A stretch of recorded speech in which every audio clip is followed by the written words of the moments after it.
happening more to spoon. Politicians want to make their decision just to spoon. You want to know what happening in the ministry to spoon. Yeah, to spoon. Yeah, to spoon. You from Fonjema, Maryland to spoon. Yeah, to spoon. If you eat keep on gradually, my brother to spoon. You got a spoon TV, you got a spoon radio to spoon. Yeah, to spoon. You wanna get the news update to spoon. What? Yeah, Rastafari. Kilibamba, kilibamba, kilibamba. Kilibamba, kilibamba, kilibamba. What I want? Yes, what you got today? Spoon TV. Yes, what you got today? Spoon TV. Spoon Ba-da-ba-de-ba-de-ba. Skiddy-biddy-bee-da-ba-do.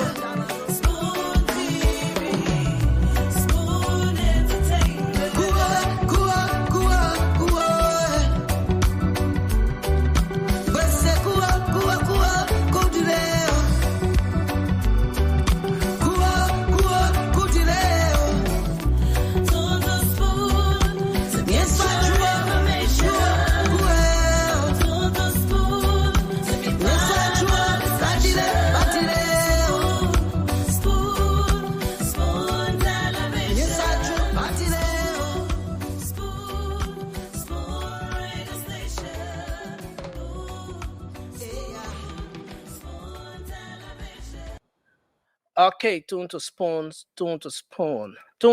radio station, Spoon Television, the Spoon Network. This is where you get authentic information about the happenings across Liberia. And I'd like to say welcome to another edition of the program. This is Liberia's most informative news network. This is where folks across the world gather to get authentic news about Liberia every single day. I'd like to say welcome to the program. Spoon Talk has absolutely no borders. That's why we are across Liberia on several frequencies: Spoon 107.5, Fabric 101.1, and Super 95.5. And of course, other frequencies like Trust FM in Bowman County. They're always relaying the program. Premier FM in Bowman County and Trend Radio in Grand Creek County. Many thanks to our folks online. Regardless of where you are, you can always watch Spoon Talk. We are live on Spoon TV on Facebook, Fabric TV, and Super TV. Many thanks to the folks on YouTube that have joined us as well. We are live across YouTube on Spoon Talk Live. I want to say thanks for joining us tonight. My name is Nelson Colette. And let me welcome James Gude Flomo, the man from Poland. You know, Mr. Dwalu is here tonight. He has, whenever he talks about James being very close to Russia, James comes to disagree with that aspect and everything. But James, welcome to the show, man. It's good to have you on tonight. You are muted. Can you unmute? Yeah, good evening, Nelson, and good evening to everyone listening. Thank you. And it's good seeing you again.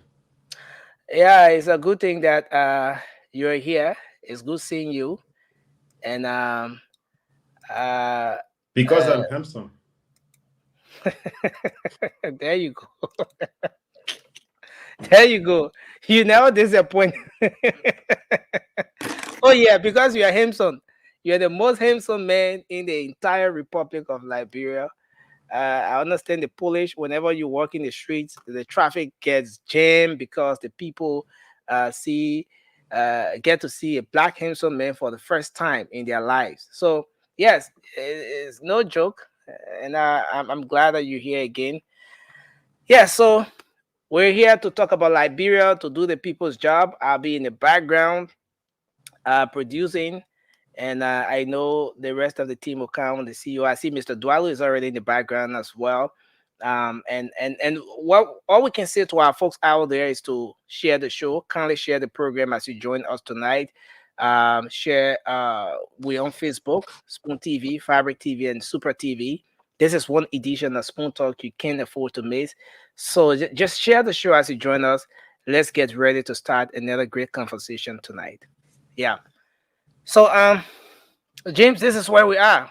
I know at some point we'll go to the phone lines and take calls from the folks across the country, across the world. We'll try to sample their views and get to know what the different concerns are that they have and what they say they want to talk about tonight. But let's bring Mr. Dwalu on as we get ready to start up. Mr. Dwalu, welcome. You are muted, sir. What's going on, everybody? What's going on? Good day. How's Poland? The Russians have brought the chain closer to your borders.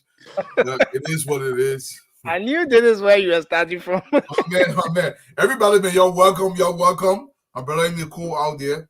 At least you guys don't have to worry about yellow machines. You know, he's doing good. But interestingly, Mr. Dwalu, the man involved with our yellow machine conversation generally in Liberia. Mine? Me? Yeah. The man posts more than 5 times you. James will post more than 5 times a day about this yellow machine from different angles. The only difference between you and I, right? The only difference between you and I is you are on the soil while I'm out. But there's nothing that happens in Liberia. You are more informed than me. My physical body is not in Liberia, but my entire attention is still in Liberia. I am not someone who will travel and then just be going in from. No, I'm so caring about you because I want a better Liberia for you and I. That's good. Good deal. Every time I read it, when you're here, people always say you pass a driver license test here. What goes on with that? Can you address it today? I forgot what it is. Hey, Mr. Dwalu, I did not pass.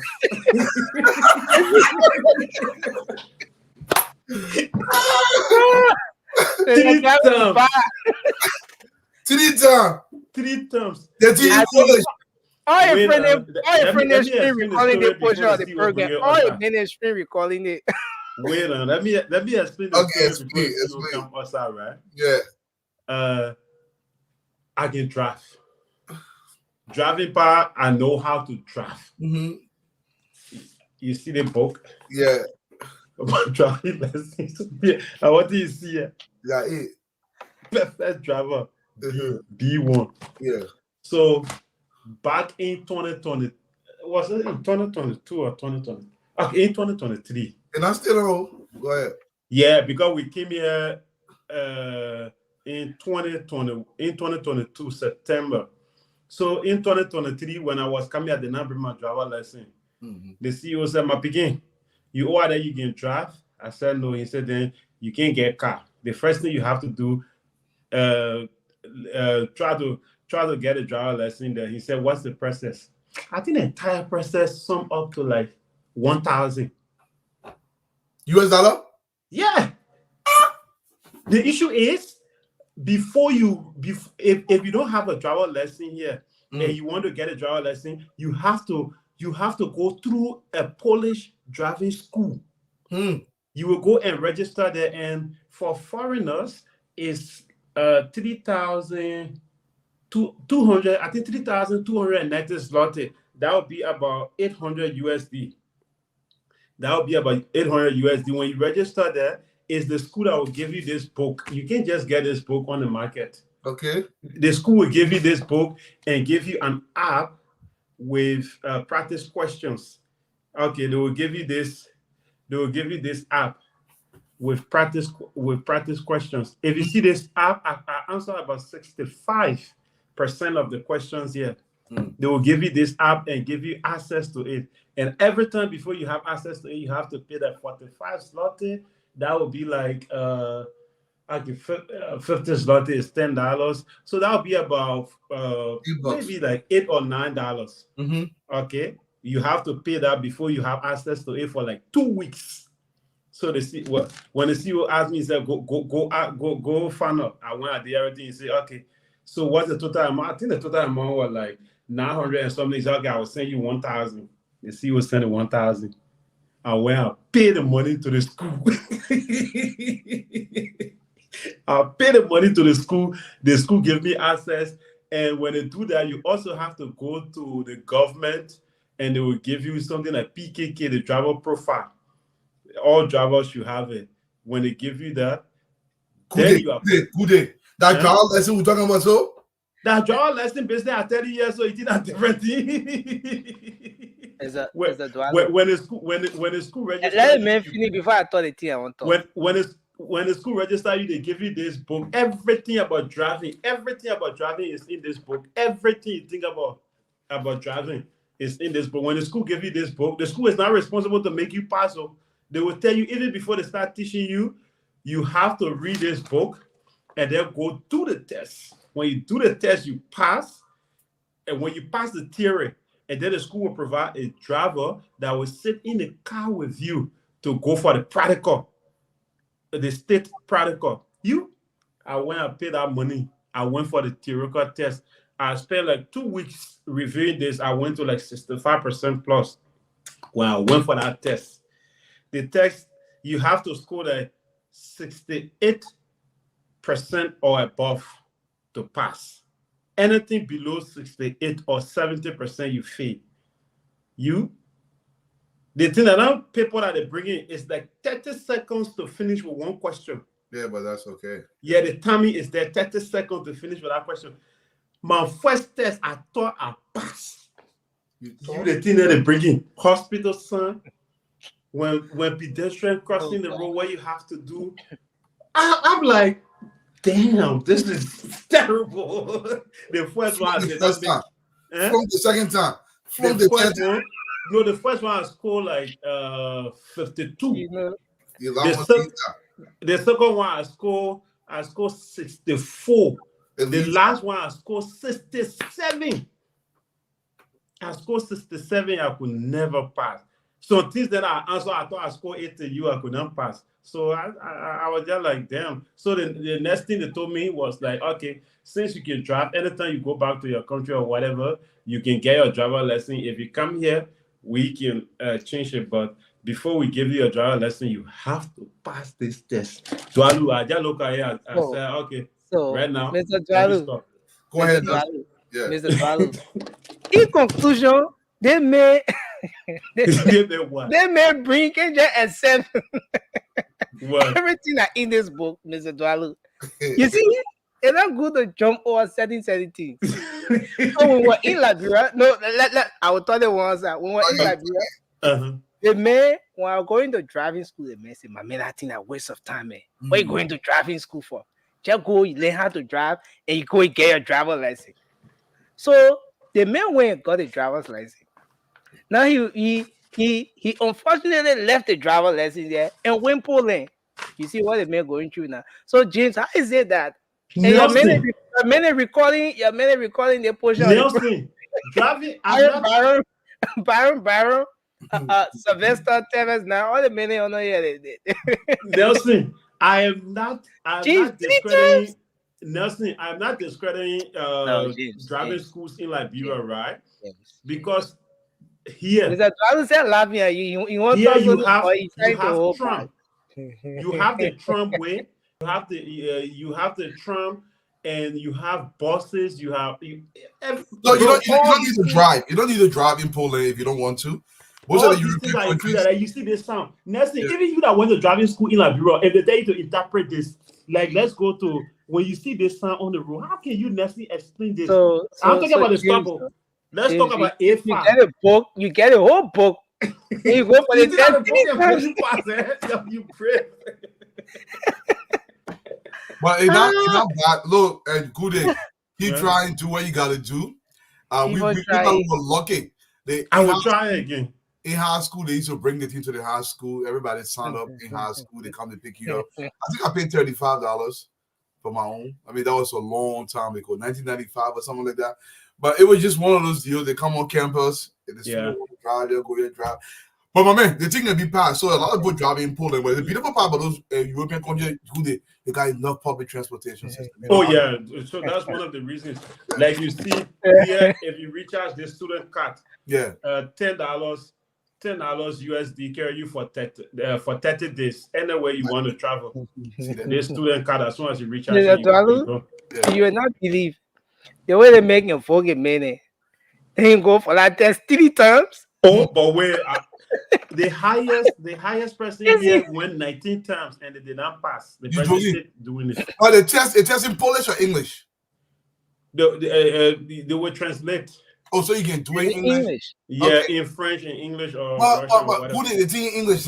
What they going on? The timing But short. the studies. Okay, see, hey, thank you, Kude, for saying that. I was with LU student maybe 2 weeks ago. The timing. The timing. What happened in Liberia? The average person, even graduating from LU, you know when the movie finish, we see the rating going up. That's how fast a high school graduate is supposed to read. Yes. So, but in Liberia, we're not a reading culture, so we're not used to reading. By the time you finish reading, the time finish. So you kind of rushing to take the test. The timing. Yeah, Yep. it's not the timing because you were not just trained to do that. But the test is not high, just to make sure they want to make sure you do it quickly because when you're driving, the sun is coming very fast. Yeah. And, but Nelson, man, let's recognize some people. Good. It's been a while, man. Love to see you. Yeah, When the Russians get ready. Intentionally, you brought it in just to put my man on Bro, us. like I said before, about I mean, about not 60 looking to at it. Other 70% people that of the feel like drivers in only looking Nigeria, at. y'all can move car, y'all can't drive. Like people that choke, you think choke look like a driver? Hey, they make them move around. Hey, you just move cars. You don't But drive. in Liberia, anybody knew get drive lesson one day. So there's you talking to Chogo. Hey, go. What you gonna say? Change that door, man. He's very, hey, yeah, you.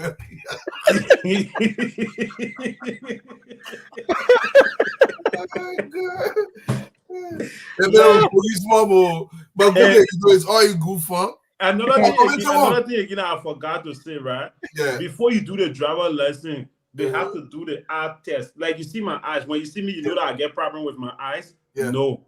But they were the one who even made me to know that when I went, they will put you that maybe like 10 feet away or sometimes 6 or 7 feet away. And then they will write something on a board to tell you to identify the number. I could not identify anything because my eyesight could not pick up anything from distance, anything beyond 4 feet. I could not get it. I had to. And they told me before you drive, you also have to get shades or whatever to use. Yeah, but it's another thing too. Thank God Good brought that up. For y'all in Liberia, when was somebody wearing dash shades? Almost everybody in Liberia will be wearing dash shades because the sun is very hot. It's kind of destroying your cornea. But he said, when you wear dash shade, they get you blah blah blah. They can say you bluffing. Yeah, you bluffing. That I'm bluffing a health issue, my people. You got to take care of your eyeball. Yeah, my eyes, I have serious problem with my eyes. Like even in class, when I'm in class, almost all my professors know about that, right? Like I used to sit at the back. Sometimes when I sit at the back, I will now notice. So at the end, they just told me to always sit at the front. And when I'm in class, I have to use I think I have it here. Like when I'm in class, I have to use this in order to pick up the things from on the board. But in Liberia, I never knew because we were. No, but how you know a lot of things? But so good, you went to LU and you go into a university in Poland. How do you compare those two universities in terms of quality? Dwalu is like you are pairing America, but no. First, let me tell you something, right? The education system in Africa, I believe, is the best. But it's just like the system, because in Africa, students are pressured to do to do their best to get what they want to get. But here, we have all of the tools available to make you smart.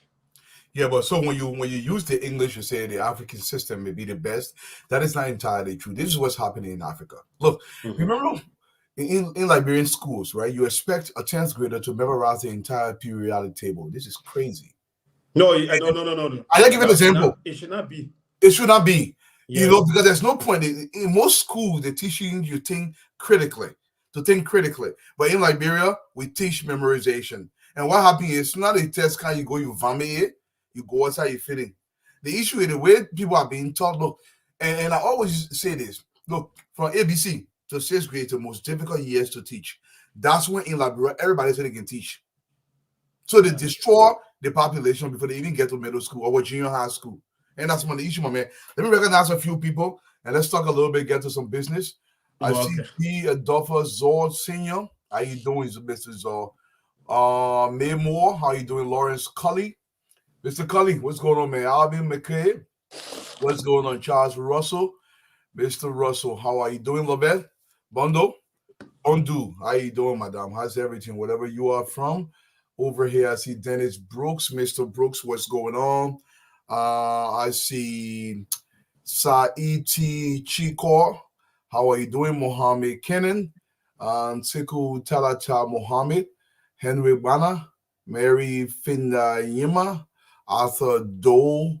Mr. Dole A.B. Conan. What's going on? I see George W. Wallace III. Teresa Sherman, Madam Sherman, how are you doing? I see Kwesi Bidiako O.C. Wallace, Mr. Wallace, what's going on? Trokon G. Flaman Jr., like you're going to put them on you. I see Nush. They didn't hear when you're a small child, I didn't hear that play. Let me put it on the Facebook here, put your real name. Tamakoha, I see J. Eric, O. Thomas Etham, Mary Chie, Jefferson Francis Koloko, Junior Amadou O. Sharif, Mark Lincoln, George S. Bobo, Mr. Bobo, how are you doing, sir? I see John Tukpa, Sabrina, Stephen Tama, Adama Phillips, Avi McKay, I think I say your name, Five Patrick Spencer Bima. How you doing, Mr. Bima? Jefferson Francis, I think I say your name already. Look, everybody, man, you're welcome to the show. You're kind of talk Liberia. A lot of things here to be spoken about. And I will just send it back over to the guys before I do my little 1 or 2 minutes. You guys want to come in? Yes, we joined Nelson to give us update from Liberia because we know that's small thing happening in our country today. Yeah. Well, Nelson going in the background. Nelson? Yeah, the man going in the back. Just you and myself. But let me talk a little bit. I'm gonna go back to we'll have a conversation. Agude, I'm not just gonna talk about my normal stuff. I will have a conversation. Agude, do you think our government officials wonder that when they're on a deathbed, do they think about Liberia and all the stuff they've done? Do they care to think that there will come a time that everything is vanity? I'm not saying you should not fight to accumulate something in your life to leave to your children. This is not my suggestion. What I'm not trying to say is if you take things that don't belong to you your entire life, what do they think about on their deathbed? You look back and say, listen, I did everything right by the people that I've governed, or I'm just in this life and I don't think about anything. I don't care. Whatever comes along, comes along. Do Liberian government officials think about their dying days, their mortality? But I think everyone knows that they're gonna die. For example, everyone in Liberia above 10 years old know that in the next 100 years, none of them is going to be around here. We That's all die. You don't understand the question. I understood. I'm just coming there. Okay, go ahead. So that is to tell you that lawmakers or Liberian leaders know exactly that one day everything that they have will be left alone and there will be nowhere. People will enjoy them and insult them and praise them and do other things. Homes that they are living in might become dump site tomorrow, like we are seeing other presidents and other leaders' homes in Liberia and around the world, and no one is using them today. So they know very well. No, knowing, look, let me rephrase the question. There is a way, of course, we all know we are going to die. The question that I'm trying to ask you is, if you've been a senator for 18 years, for 27 years, or even for 9 years, do you think about your mortality? Do you think about your death to say, listen, when I'm lying on my deathbed and I look back on my life, I had a great opportunity to leave Edwin Snow University in Bowman County, a university that is built by the Republic and named after Edwin Snow because he's done a great thing for the society. Do they think about their mortality in that way? Death is inevitable. We're all going to die. But my issue is, do they think about it in a way where I'm here, I'm given an opportunity. Everybody's going to play on the stage, right? You have a time, and then you will fall off that stage. So when you're on that stage, you're supposed to maximize, especially if you're serving your people, what you're going to do for your people. Do they think about that? That is the main question I'm asking. Yes, yes, I believe they think about it, because there's no leader who will not think about it. Their legacy. Legacy is what everyone fights for. Yes, even the unsuccessful people still want a legacy. I believe that they do. Yes, but do they put them into actions? Those are the questions that we should be asking them now, or to be checking to see whether they have been putting these things into action since they got elected, But I believe that they think about the future, and think about their legacy and what people will say when they are no longer around or close to power. I don't think so, Good.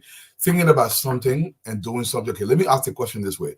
Does Liberia reflect that people that governed the country before thought about their legacy? You understand the question? You're in Poland. What are you, Warsaw?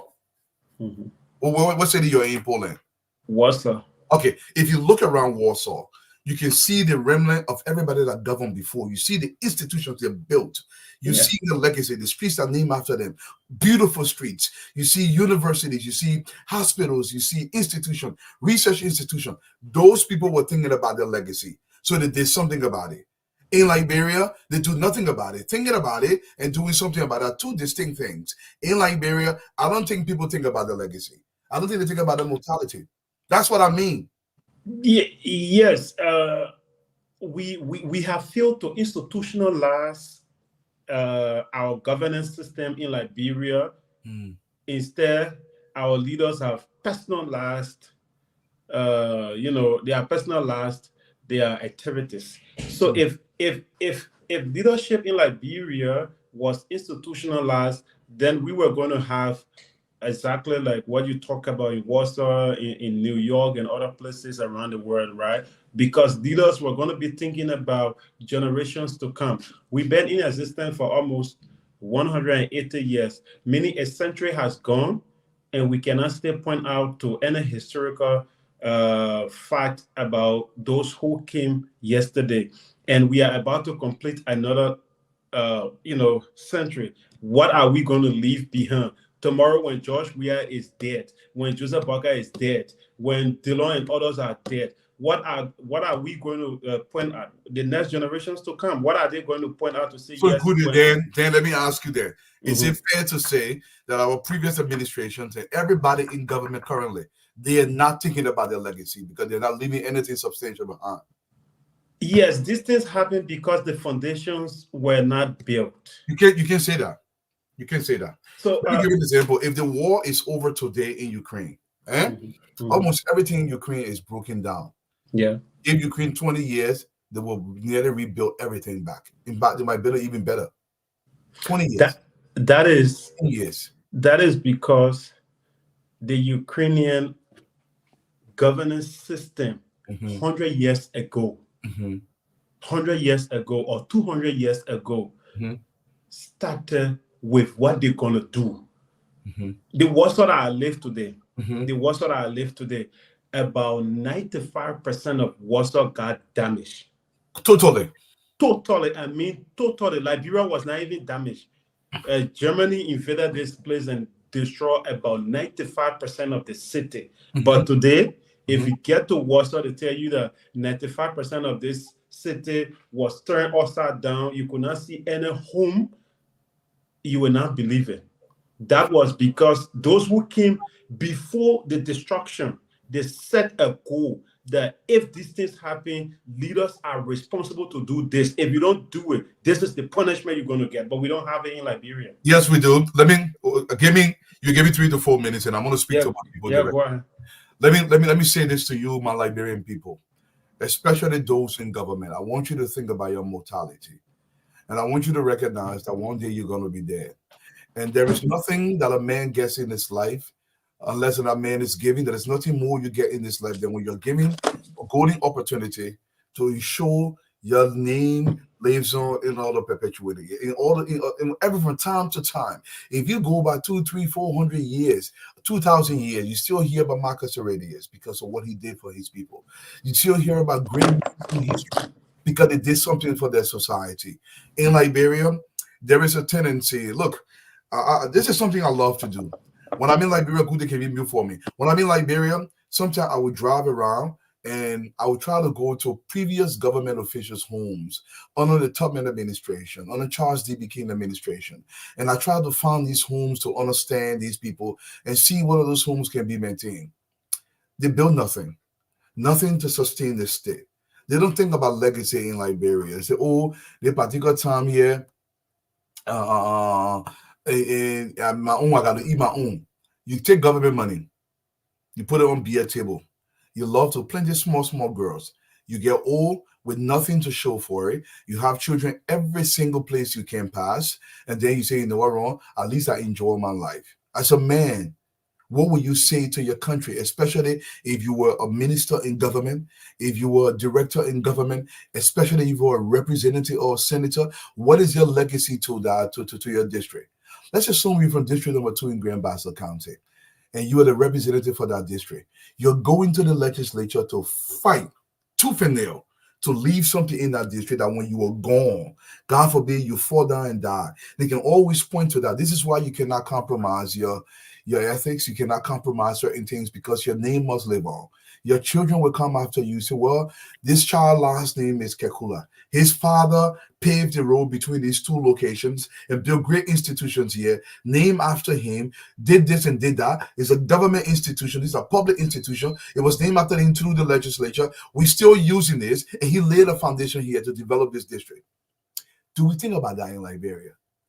I don't know why don't we think about our legacy. Look, they got probably hundreds now, if not close to thousands of former representatives and senators that are walking around Liberia looking just like Dompa heroes because they had no plans for the country. They had no plans for their own lives. They always believe it is always going to be there. This craziness where when somebody's in government, they don't believe the times will change.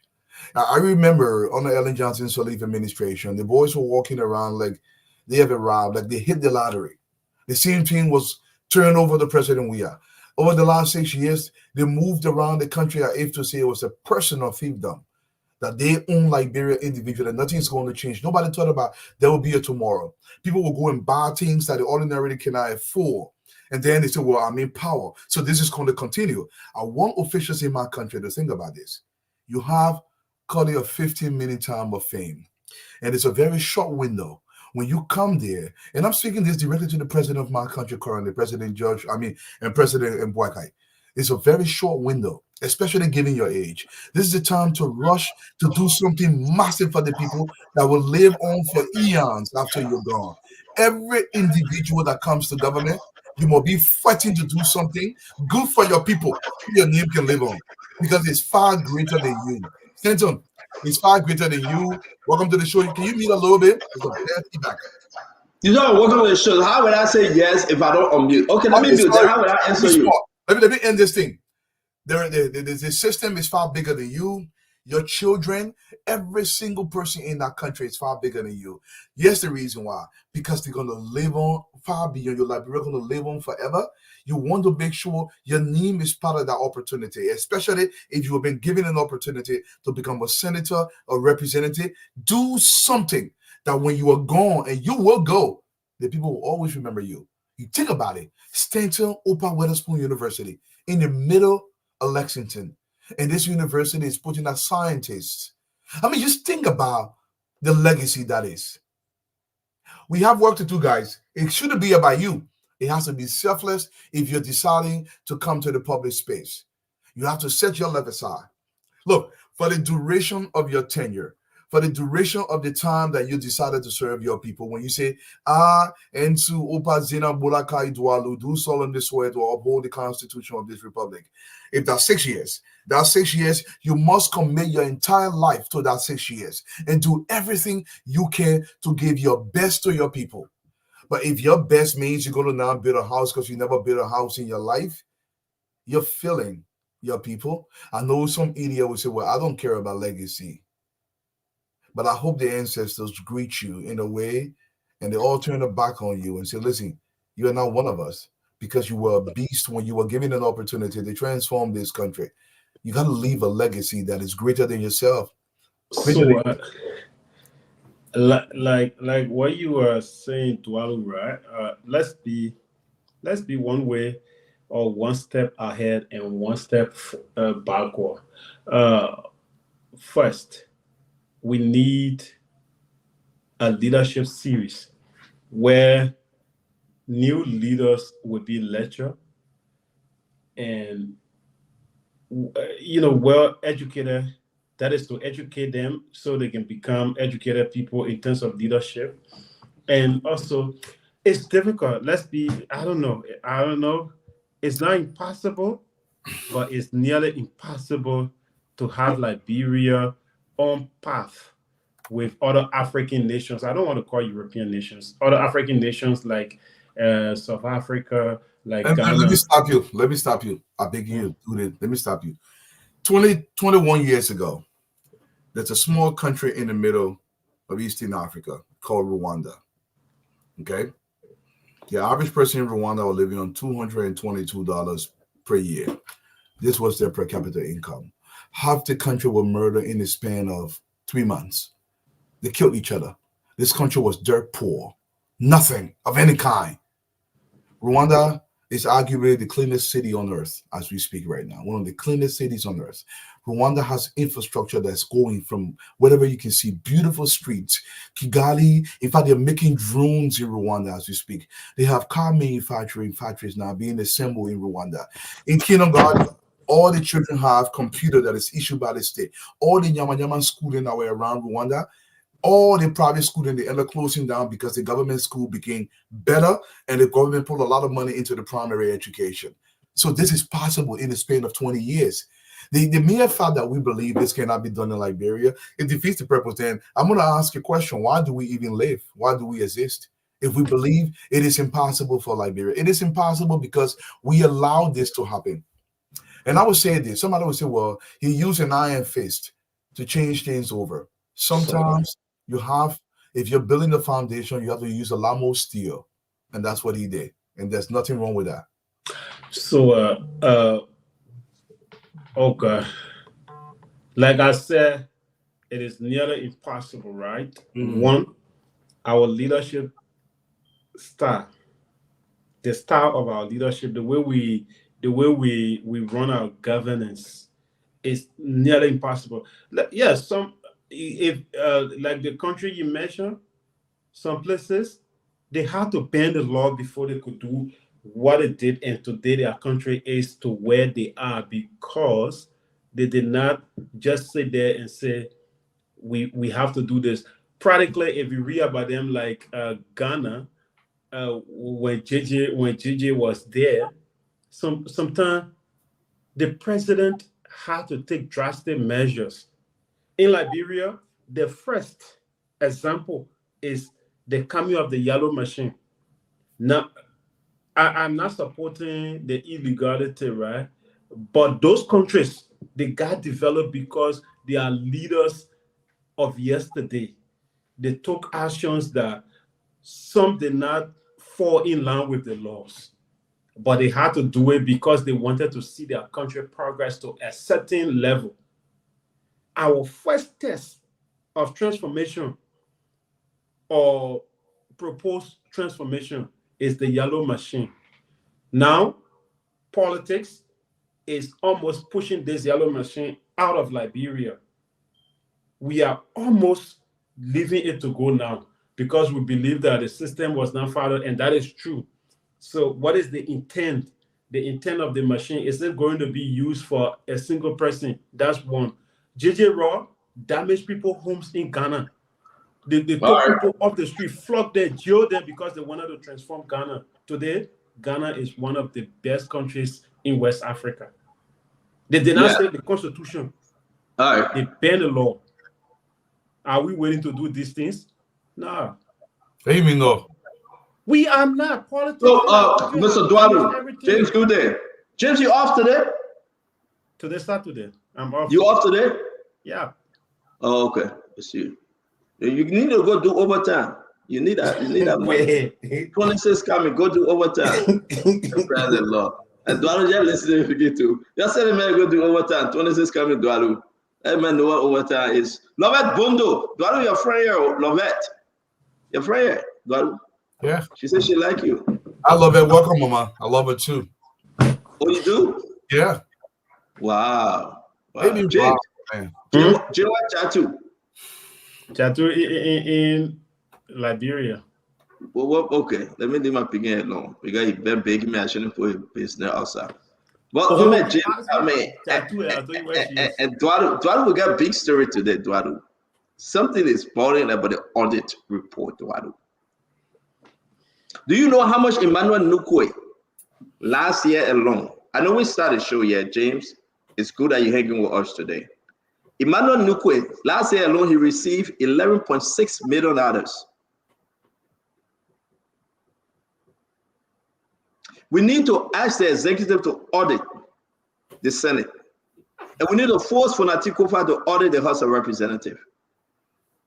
The system audit revealed that Emmanuel Nukwe alone, we're not talking about Aboche yet, $11.6 million.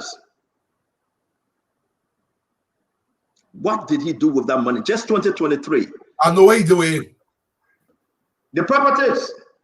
Oh, okay. Go to Weah. No. No, let me finish. And tell you on my side, the other people coming on. Let me finish. Hold your piece here. Right. What we have uncovered, man, Liberia must move from this place that you always cry for to a better place. But not with this kind of lawmakers we have, not with them. Some people say stand on say some of them. But when I received the report, Aboche, Emmanuel Nukwe begging Yombli not to put those documents out. It's shocking to me. The Auditor General in his possession, our sources are telling us, the amount of money Aboche received as protest. Now, it's nothing budget. No. Why Emmanuel Nukwe alone received 11.6 million United States dollars.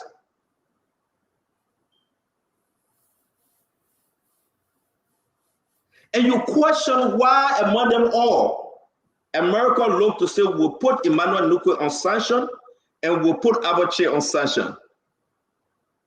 Go and look at the report, Mr. Duado. Go and look at the report.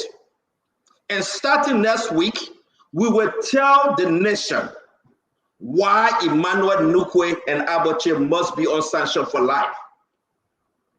How they exploited the people resources. Aboche in diamond, in gold, in money, in resources, in public work. Emmanuel Nukwe, how they have destroyed the system, and Yombli, as pro-tem, should not bury those information. She must make the information available. I'm looking at them. The same thing is about to happen when people say, oh, we want a yellow machine, we don't care. On Thursday, the entire Thursday, DeLon, in his office, he had Mamatka Berete and Sylvester Grisby. On Thursday, they went to DeLon to negotiate with other senators on this yellow machine.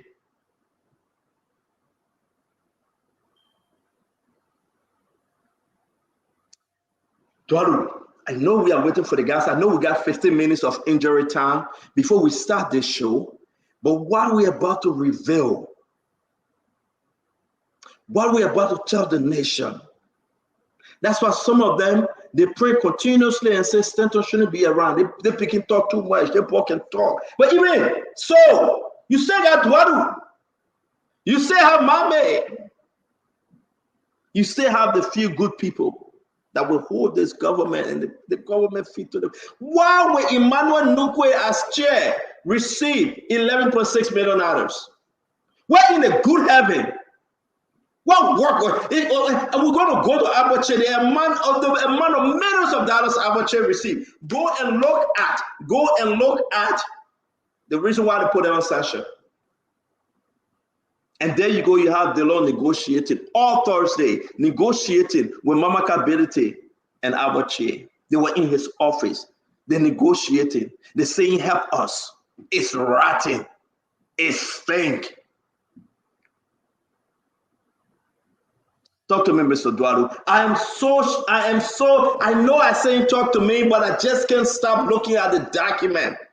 Let's go by the audit report from the CBL that is on the president's desk. How damaging the audit report from central bank is. Let's go to the audit report. Hey, man. Mr. Duaru, talk to me. Help me out today. Lord, help me. I'm going to say something before I come to say to you, Weah. And Mr. Nukwe, Senator Nukwe, we're extending an invitation to you to come and clear your name on this point at any time. I want to say this, and I will say this very slowly. Since the dawn of mankind, there has been no society that has developed by using timidity or being passive. A calculated degree of force must be introduced in its infancy. If you sit there and think that you're going to look at democracy, America never had democracy until the 1960s. You know, sometimes people don't want to understand the way history works. Every society that has developed, you can be saying, oh, in a democratic society, that's a democratic society, if you go one man can take $11 million, and the entire country of Rwanda can even get $100,000. You call it democracy? These guys don't care. They will do exactly what they're going to do with total impunity because they understand one thing. Nothing will come from inside. But you just think about it. A leader comes to power. He puts his foot down. Look, Senator, I went to Weah. The thing that we're doing down there, all on the road. They been bought half of Omega. Where he get the money from, you know? And what the boy has done, what Nukwe has done, like most of them in the country, they go into the interior. They go into the interior and they get by the people that get in small rest. Somebody die. Nukwe is like a godfather in Bone County and Margibi County right now. You cannot say anything about Nukwe. When you even tell the people there's a stolen money, the people won't chunk you. They don't understand Nukwe is killing their children and their children's children with his action. When you tell them that, they don't see it because they such abject poverty to the point. Look, think about it. 20 years ago, before Nukwe came to government, what did Nukwe was doing? That boy used to go to rubber plantation. He does the old stand up and they say rubber. They carry the fire, so they said they pump on top of it. And the man become a multi-millionaire. He got trucks everywhere. He got yellow machines. And they say, oh, my yellow machine getting money. How did you start that? Honorable Senator, we're inviting you on the show. Come, let's talk Liberia. I know you're more going to spend time. Come. Let's discuss how you accumulated that wealth. Let's discuss it for the Liberian people. And those of you in Margibi County, let me say this to you. Nukwe is killing the future of your children.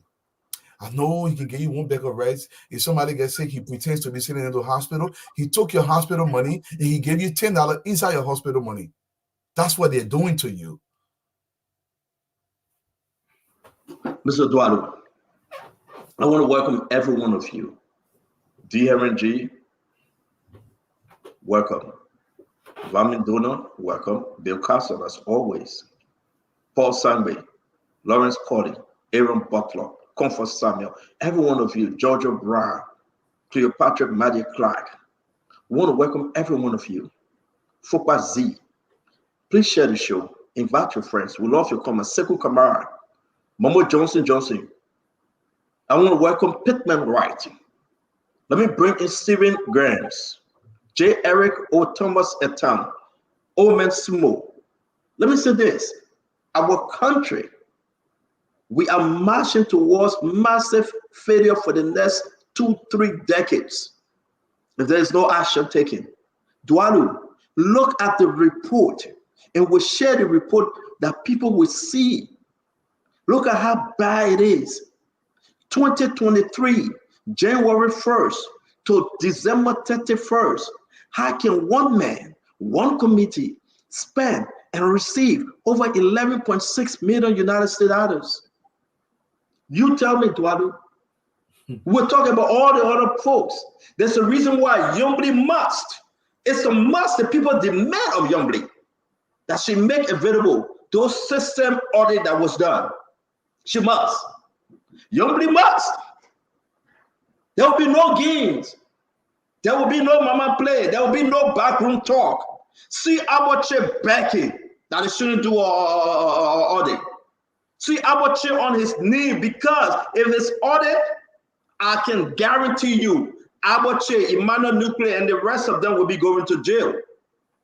They must. They will not go to jail. No. If we have this Joseph Boyka that we so believe in, a system that can prosecute them, don't you think you alone can sue one of the lawmakers?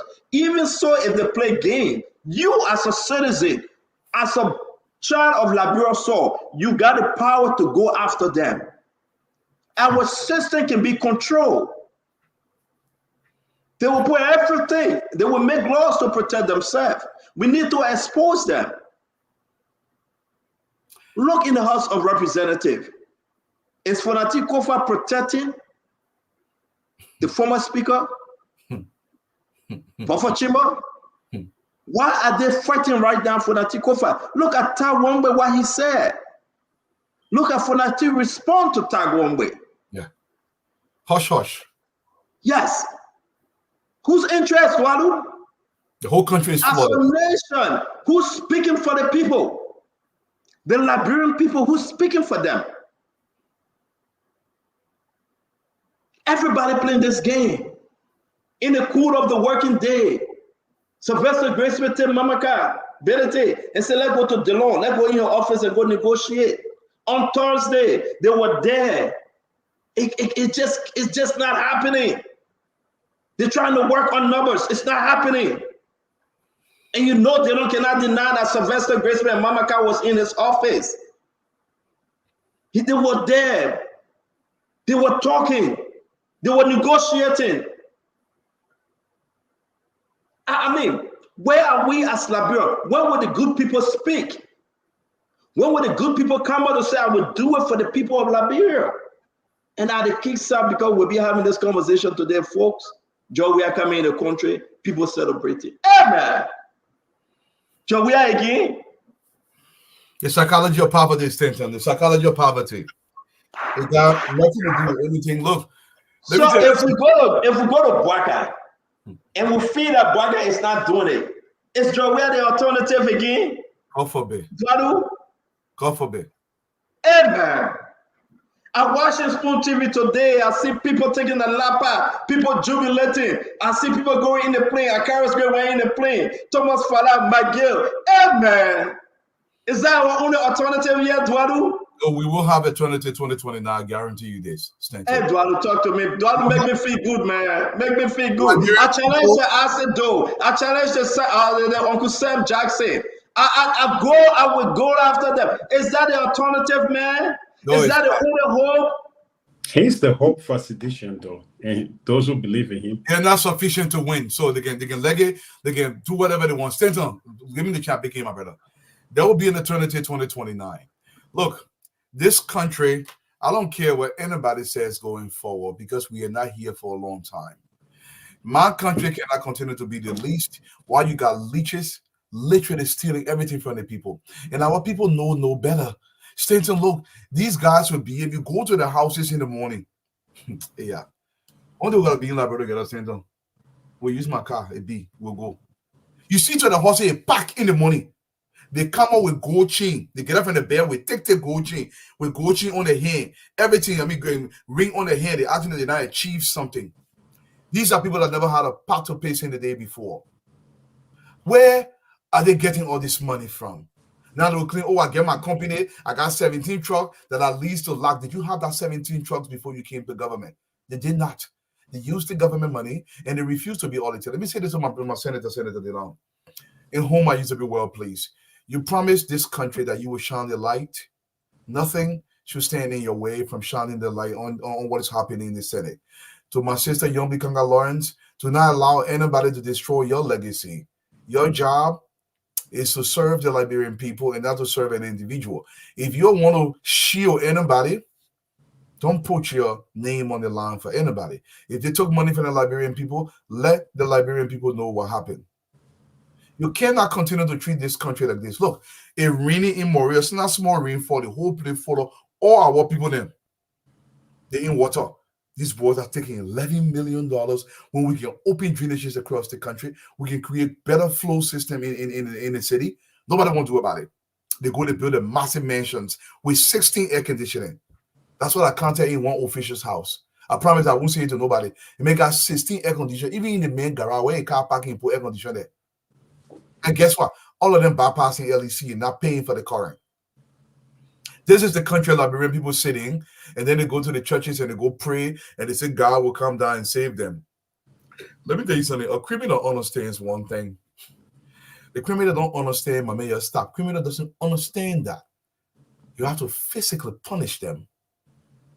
Punish them. If you don't punish them, you can talk from now to judgment day. They will do the same thing. Do you really believe Buffer Chamber, the guy that ran away from the U.S. Army, he's still on AWOL?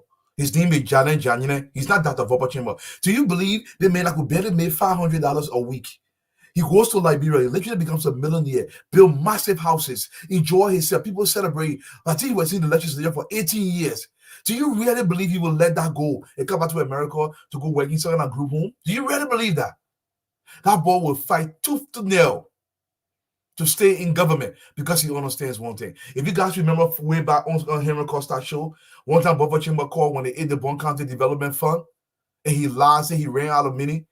The reason why Bon County Community College is not built today, that Buffer Chamber then kept the Kumemori there, all the men walked that money. Dr. Flomo then out of Bonafan, they walked that money. They took the people of Bon County, literally took the money. If the Liberian people get drunk and you bring a man-child, a President Weah back to power, which I don't believe is possible, because we will fight. It's not possible because President Weah has nothing to offer this country but to come back and be singing Buka. In fact, the one the boys then did before, it will be worse than what they would do the second time. So, Eduardo, and that's why we are enjoying ourselves tonight before the hyenas come on, the mame and all of them come on.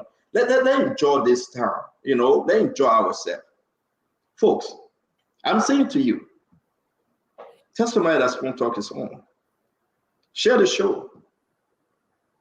You know what happened in Kenya? Kenya, right? Ruto. You know that, God. We follow Ruto. He came out and dismissed almost his entire cabinet. Pressure from the people.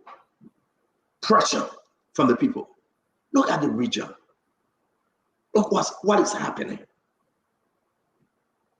You agree that one person will just say that and run your life. No love for people, no love for country, nothing. Only love for themselves. I'm trying to upload these different documents for you to see. I was told I got to wait more till Monday. But I want to just say something on it, just small. You know me, I love to say it because I don't know about tomorrow. I want you, if you're from my Gibi, or ask your senators, if they never had the discussion, that Nukwe, Emmanuel Nukwe, can you put his picture up? Good day, please. Emmanuel Nukwe and Aboche, how they were backing. They were backing Dwaru, backing Yombli. The founders are so bad. I want you to call the project Yombli that she shouldn't cover it. Because if she cover it, it will reveal it and it will be bad for Yombli. Yep. I want you to call Yombli, Kanga Lawrence, the protect. She must do the Liberian people justice. Those documents need to be revealed. It need to be published. The Liberian people need to know why Aboche and why Emmanuel Nukwe, sitting senator, why the American put them on sanction. Imagine Emmanuel Nukwe, 1 year alone. What are you doing with $11.6 million? And what are you right? If Emmanuel Nukwe don't want to come on sponsor, he can go somewhere else. He can go take question. The Americans are not stupid. The American government, they are not mumu. They do the investigation, they cross their T's, they dot their I's, and they tell you that we're going after you. I dare you challenge them. Give me the video where Emmanuel Nukwe say he will come to America. And my girl, when I come to America, no, keep the picture up. I beg you, keep it up. Do I don't want to see this picture? I beg you, thank you. In 1 year, That's not his paycheck. I want you to look at his picture. The senator from Magibi County, Emmanuel Nukwe, in 1 year, this man squandered, put in his bank account, put in his pocket, 11.6 million US dollars. Go and ask him. Go and ask Yombly. Go and ask DeLong. Go and ask Americone. Go and ask them, why are they protecting these people? Ask Bocha Sebe. Ask Nathaniel McGill. Ask Edwin Snow. Why are they protecting them? He must say account of the Liberian people money. I came to speak to you tonight, my fellow Liberians. How can one man walk away $11.6 million? Why Yombly sitting on the document? Why Dylan is sitting on the document and they cannot speak to this? Are they part of the 11.6 million? We ain't even touching our chair yet. If you choose not to come on Spoon, it's okay. Thank you very much, my dear friend. Thank you. He can go somewhere else. He can go on another radio station. Okay, Freedom or somewhere else. He can go there. You know, we must hear from him. We must hear from him. Duadu, it's embarrassing, Duadu. It's embarrassing. And, you know, and I'm pleased, I really want to share, but, you know, when our sources give us something, they say, please wait. Duadu, I get faith in you. I'm going to share with you some of those documents. And I'm not going to put it in the general chat room. Let me just send it to you because you're here with me. Just take a look at it, Duadu. But take a look at it. I want to say this. I want you to speak while I share with you. I want you to speak. The news in Liberia, most of the boys that were sanctioned, they said they don't care two hoots about sanctions. What is the sanction doing to me? I can travel other places. I don't need to go to America. The sanction means nothing. I still get to anything. I can eat anytime a day. I get my bank account. Nothing is the sanction. To the Americans, you must follow this through. These boys cannot get away with this. Look, somebody posted here, say, do I here for poor people to make it in life? Do I here for poor people to make it? If you steal money from government, you are poor, and now you consider yourself make it. You don't want to talk about mental slavery. Your mind is shackled. You don't know what you're talking about. Taking money that belongs to the public does not make you rich. It makes you a thief. Let me repeat. Taking money that does not belong to you, especially the money that belongs to the people of Liberia, does not make you rich. It makes you a criminal. This is not what we're talking about. If you decide to sell sugar cane, and next thing you know, you gravitate to a massive machine and you're making sugar and become a millionaire, I will be the first person to celebrate you because you earned that. But when you just take a money that belongs to all of us and you say you're a rich man down, you're sick. Because Maya Nukwe pay you $10 so you can be shining his shoe, then all of a sudden you think you not arrived. Something is wrong with you. This is your money. In Maya Nikwe, whatever he's doing for you, or he paying your school fee instead of building public school in Margibi County, and now you think you have arrived, he's killing your future. He's killing everything that you can leave to your children. In Maya Nukwe does not own Liberia. Liberia equally belongs to every single one of us. The resources of this country must come to all of us, so he can serve the people. I don't mean personally give it to us, but to build institutions, to build the infrastructure, to build the schools, the hospital, the clinics, so people can be able to get a job in the system, to have companies come to the country, so people can get their own thing too. Your concept of getting rich, it is not my concept of getting rich. Anybody who got rich on the system by defrauding the people, you're a criminal. You're not a rich man. Stenson. You know something. And I always just pray to God that our people can learn something, right? Somebody gave you $5 and say, go talk for me. Yeah. Somebody gave you $10 and say, go talk for me. You will live on $5 back and every day, but we'll move on. We're giving no credence. Let me welcome my brother Al Hussein UJ Fatika, and we'll bring in Mambe the Bopolo Ball, very small in the body, but the most dangerous man I gave in CDC Hata on the show. Very small in the body, but he's the most dangerous. He's more dangerous than Fadiga. Fadiga is passive. You know, Fadiga is laid back. But Mame, if he take a position, is trouble. And you guys can agree with me. Fadiga is like Samson. The woman will apply her hair and scratch his hair, he will fall asleep. Mame can fall asleep. So let me leave that one alone. But gentlemen, welcome to the show. Dr. Richardson, you know, they're having the Bond County program. She just said she wanted to make it today.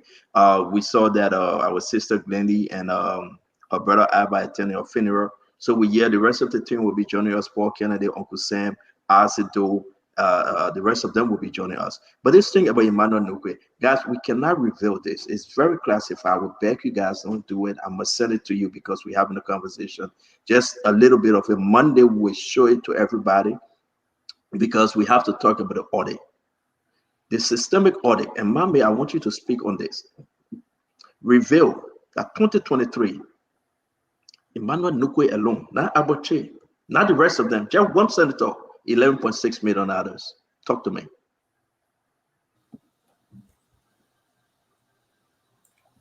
The legislature, like we can always say here, and we've been saying, and I mean, let me just say hi and good weekend to my colleagues on the show. Stanton just push it in here on me as soon as I can. I mean, it's slipped. I'm in Zico, my man. I'm on fire. Yeah, you put me in Zico. I forgot to tell my man hello. I mean, all the viewers listening to.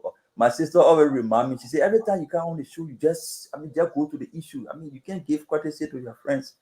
I mean, it's not anything intentional. It's just like, I mean, sometimes Stanton can just, the fire can just be in me, but nothing intentional to be rude and disrespectful. I'm a very humble person. So, I mean, it's good to be here to all the viewers. Take your time to listen to us. It's always good to be here. But to your question, Stanton, it's bad. It's troubling. The wave of organized corruption between forces in the executive and forces in the legislature have been the fundamental root cause of poverty in Liberia.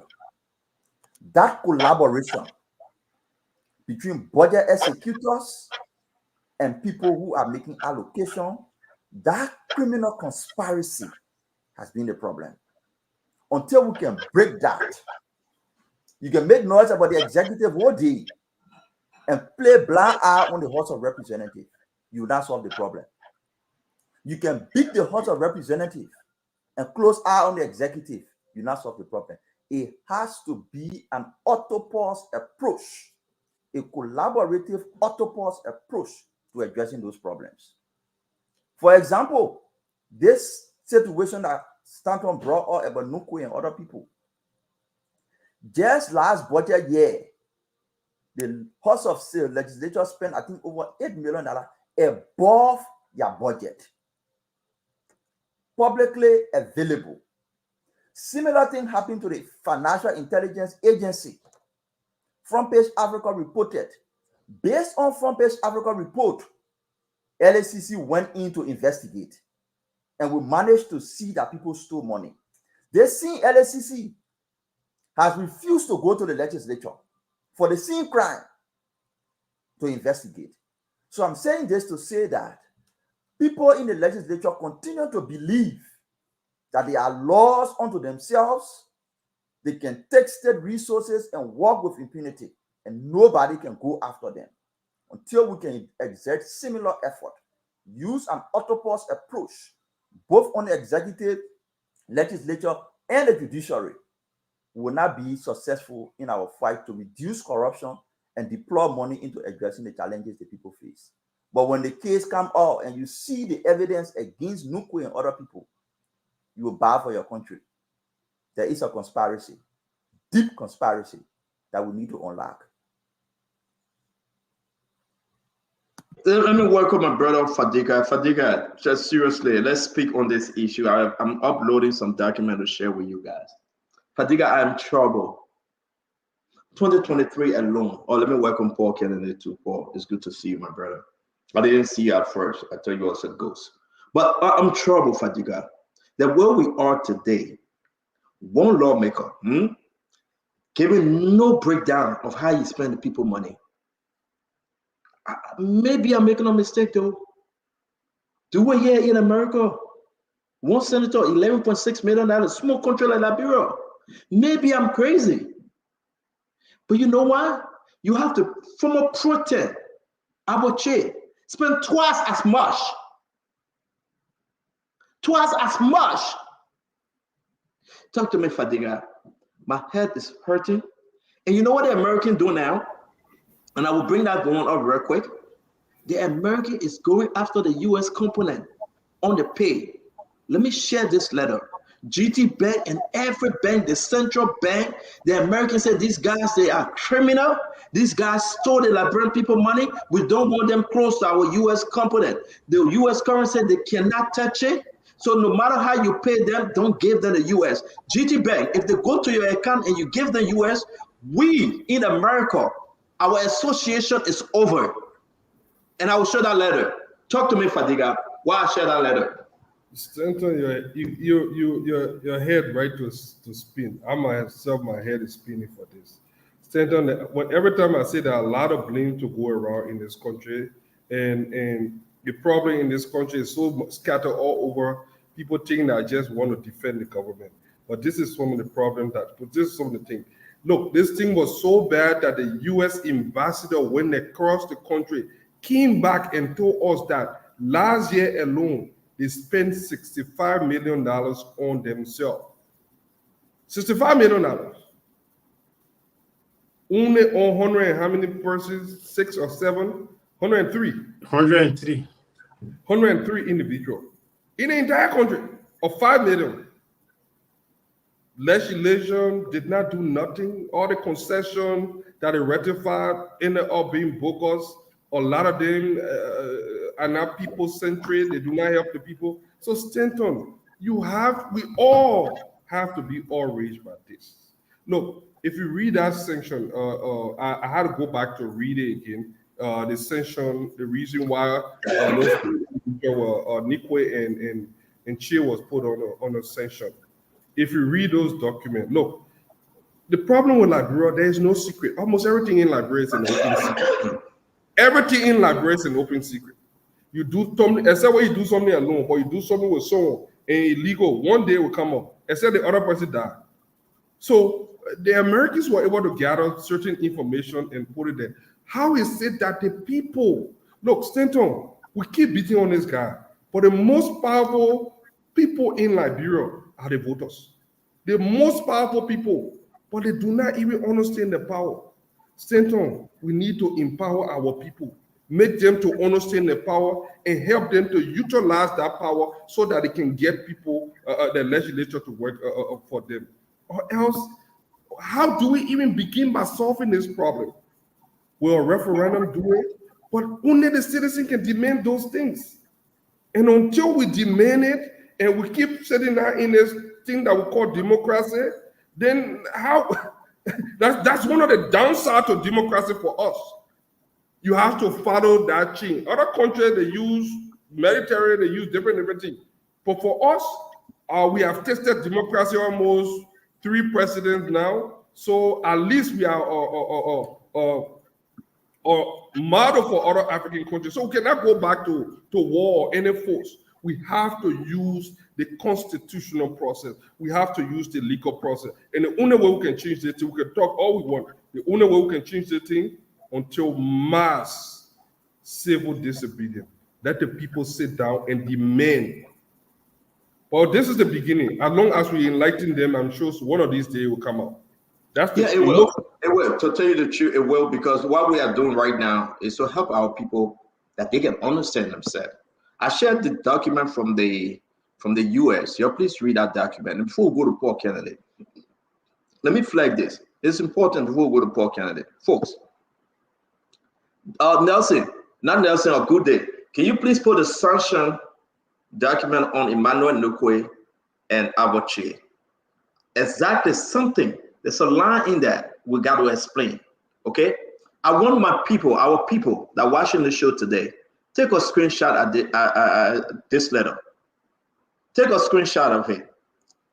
Read it, right? The letter was written to Honorable Weah, the current Justice Minister. I beg you, just take your time. I will put both letters up. And let's have some serious conversation on it today. You know what the letter say? I beg you, my brother, Eduardo, you love to read this thing. Can you help us? I didn't read it. I can barely see it, but I'll read it as much as I can. Can you read it from your phone? It's in the chat room. No, it's in the chat room. The screen is better for me. The phone is a little blurry. I don't know what's going on. It was to Honorable Weah, the current Minister of Justice. Dear Honorable Weah, I present compliments on behalf of the management of the Central Bank of Liberia, and herewith appraise you of the situation relating to the United States government's public designation of former Finance Minister Samuel D. Toy Jr., Senator Albert T. Chie, Senator Emmanuel Nukwe, for their involvement in significant corruption by abusing their public position through soliciting, accepting, and offering bribes to manipulate legislative processes and public funding, including legislative reporting and mining sector activity, which was issued by the U.S. State Department in December. Hold on, wait there, my brother. Thank you. The first paragraph, spell it out. It's a mining processes, accepting bribe, offering bribe to manipulate legislative processing and public funding. Now, the 11.6 million just relate to all of this thing, all other money that coming in, the way in which they're operating. We are talking about Samuel Toy, Aboche, Emmanuel Nukwe. Now, we'll remove Samuel Toy. Samuel Toy on an issue coming this weekend. There's a big indictment on Samuel Toy. We'll talk about it. Let's think about Emmanuel Nukwe and let's think about Aboche. Remember, Aboche and Emmanuel Nukwe, they are buddy, shete, and you know why. Understand? Aboche, pro temp, right? He was there. He was running the affairs. What Americans say? Now, we put these guys on session. My dear brother Duadu, Mr. Duadu, can you continue, please? I want to go to the second paragraph. It says, considering the potential implications of the sanctions on the financial system for dealing with the sanction official, given that most of Liberia's international transactions go through the Federal Reserve Bank of New York, which could have serious consequences for the Liberian economy, the Central Bank of Liberia advised the commercial banks to restrict their banking relation with the sanction officials to the domestic level. The advisory of the Central Bank of Liberia was intended to safeguard the financial sector and keep international flow in and out of Liberia, which is critical for the smooth functioning of the Liberian economy. Talk to me, Duadu. Explain this time. Please explain this. They say because they may not kitty, or they're not rule. They will not steal plenty. If they keep putting money in Liberian bank, the American people will say they're wrong. Or our American money will not go to Liberia. It will check the whole economy better, but we $300 US for one part. That it stands on. So they are saying, and you're right, Duadu. They're saying, please no, we need a smooth flow. We want it to be in and out. Yeah. The Travelex, they call them Travelex. They're operating from Ghana. They say you bring the US currency, want to know how many currency coming in Liberia, how many money in US dollar. We're not talking about your liberty. We are not talking about your Liberian dollar. No, we are responsible for our US dollar. If you continue giving these people our money, we will not give you US dollar. Right. And like Duadu said, that will be trouble. Duadu, paragraph number 3, my brother. We'll go to the second page. The Central Bank of Liberia also sought the advice and guidance of the former Justice Minister and Attorney General, Councillor Musa Dean, through a formal communication in December 2023. In his response to the Central Bank's communication, Councillor Dean cited Article 28 of the Liberian Constitution of 1986, which states, among other things, that no person shall be deprived of life, liberty, and security of the person. Second page. Second page, sir. Of the person, property, privilege, right, except as the outcome of hearing judgment consistent with the provision laid out in this constitution. Basically, Musa didn't say, I can do nothing about it. The men, so don't we try to inco, we cannot do nothing to them. They can be walking around free. The money what they steal, they can eat it for free. Correct. We continue. Councillor Musa Dean further stated that the sanctioned officials cannot be adversely affected in any way, manner, or form except as the outcome of a hearing judgment consistent with due process. Recently, the Central Bank has received 2 communications from the Liberian Senate Committee. Take time. When the people went to Councillor Frank Musa Dean and he cited the Liberian law, the Americans said, we don't care. Yeah. That's our money. Yeah. That's our money. We got control over our money. Correct. The American is saying that, listen, you want to cut your law? Cut your law. Thank you. You want to prevent and protect your people? Go ahead. Yeah. You continue, we'll not give you our money. Thank you. We are responsible for our money that say in God we trust. Thank you. US dollar. If you want to do anything, it's up to you. but we don't want these guys to continue with our money. Now, guess what happened? Yes, an important position. My dear brother, do I proceed? Put it back up. It's up. Okay, it says recently, the Central Bank of Liberia has received 2 communications from the Liberian Senate Committee on Banking and Currency, informing Central Bank of Liberia of the refusal of GT Bank to conduct banking transaction, specifically foreign transfer on behalf of Senator Emmanuel Nukwe and Senator Abochie. You want me to pause or continue? No, pause that. You see, the reason why they are saying that, and my man Paul Kennedy, Fatiga, you can weigh in. We got enough time. We got to take our time and we'll continue with our brother. They are saying that, listen, GT Bank said, listen, and you will come to the reason. Yeah. We cannot continue doing business as usual because we have our institution in America. Yeah. We have our international institution. Yeah. If we continue to give Abochie the money that he stole from the Liberian people, yeah. Emmanuel Nukwe, the money that he stole from the Liberian people. Folks, I'm not the one doing this. The Americans. I'm just information minister on this show. Not Mame talking. Duadu, what you reading? Duadu didn't write that. We are only giving you what you need to know.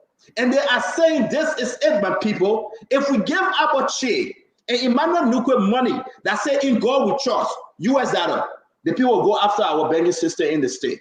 Thank you. So then what happened? Okay. You may proceed, sir. I'll proceed, but I want to add this there. GT Bank will actually break down too, because not just Abochie the money, all they bank the money with Chakla, because most of the banking not in Liberia, they banking in other countries. Right. All they hear from only. Put it back up. Go ahead. Yeah. So it said the reason given by GT Bank for its decision was to ensure compliance with its group's AML, their subsidiary of a major banking group outside of Liberia, which seeks to safeguard the reputation and international business relation of GT Bank Group, which has offices in the US. So that the reason they gave, they say, listen, they're not in Liberia, we can do our banking. Our BB people there, what we only need, they're all around the world. We don't want for America to get in a hard time. So when y'all want to bring us stolen money here, we're not going to be doing business with y'all. We stop it. We're not giving y'all the American people money. That's what GDP is do. All the other banks are going to start saying it too. We continue. Presently, the Central Bank of Liberia is going through discussion and responding to inquiries from Travelex. Yeah, the entity responsible for transporting USD to and from Liberia. Okay. Regarding international transaction in the name of the sanctioned official by Central Bank of Liberia or commercial banks. Travelex has requested commitment and assurance from the Central Bank of Liberia indicating that commercial banks will not use the US dollar banknote. Hold on, Duadu. Hold on right there. Hold on. Now I gotta get everybody on the 2 cent on this one. We'll pause right there. Yeah. Guarantee. Pocket of it. Guarantee. They are saying, we hear you. The line is very clear. Travelex, the people that move the US currency in any country, has requested commitment and assurance, not only commitment, you must assure us from the central bank, on a Tadu, on a Nimane PSC, this government of the Republic of Liberia, from the central bank indicating that commercial bank will not use the US dollar banknote being brought into the Liberia. Talk to me, Paul Kennedy. Talk to me, Paul Kennedy. Talk to me. Yeah, I think Dualu, well, let me say good evening and hello and good afternoon to all of our viewers, wherever you are, and fellow panelists. It's always good to see you. I'm trying to reduce the tempo because the CEO is in his Zialetule. But, you know, the American government has something written on their money, legal tender.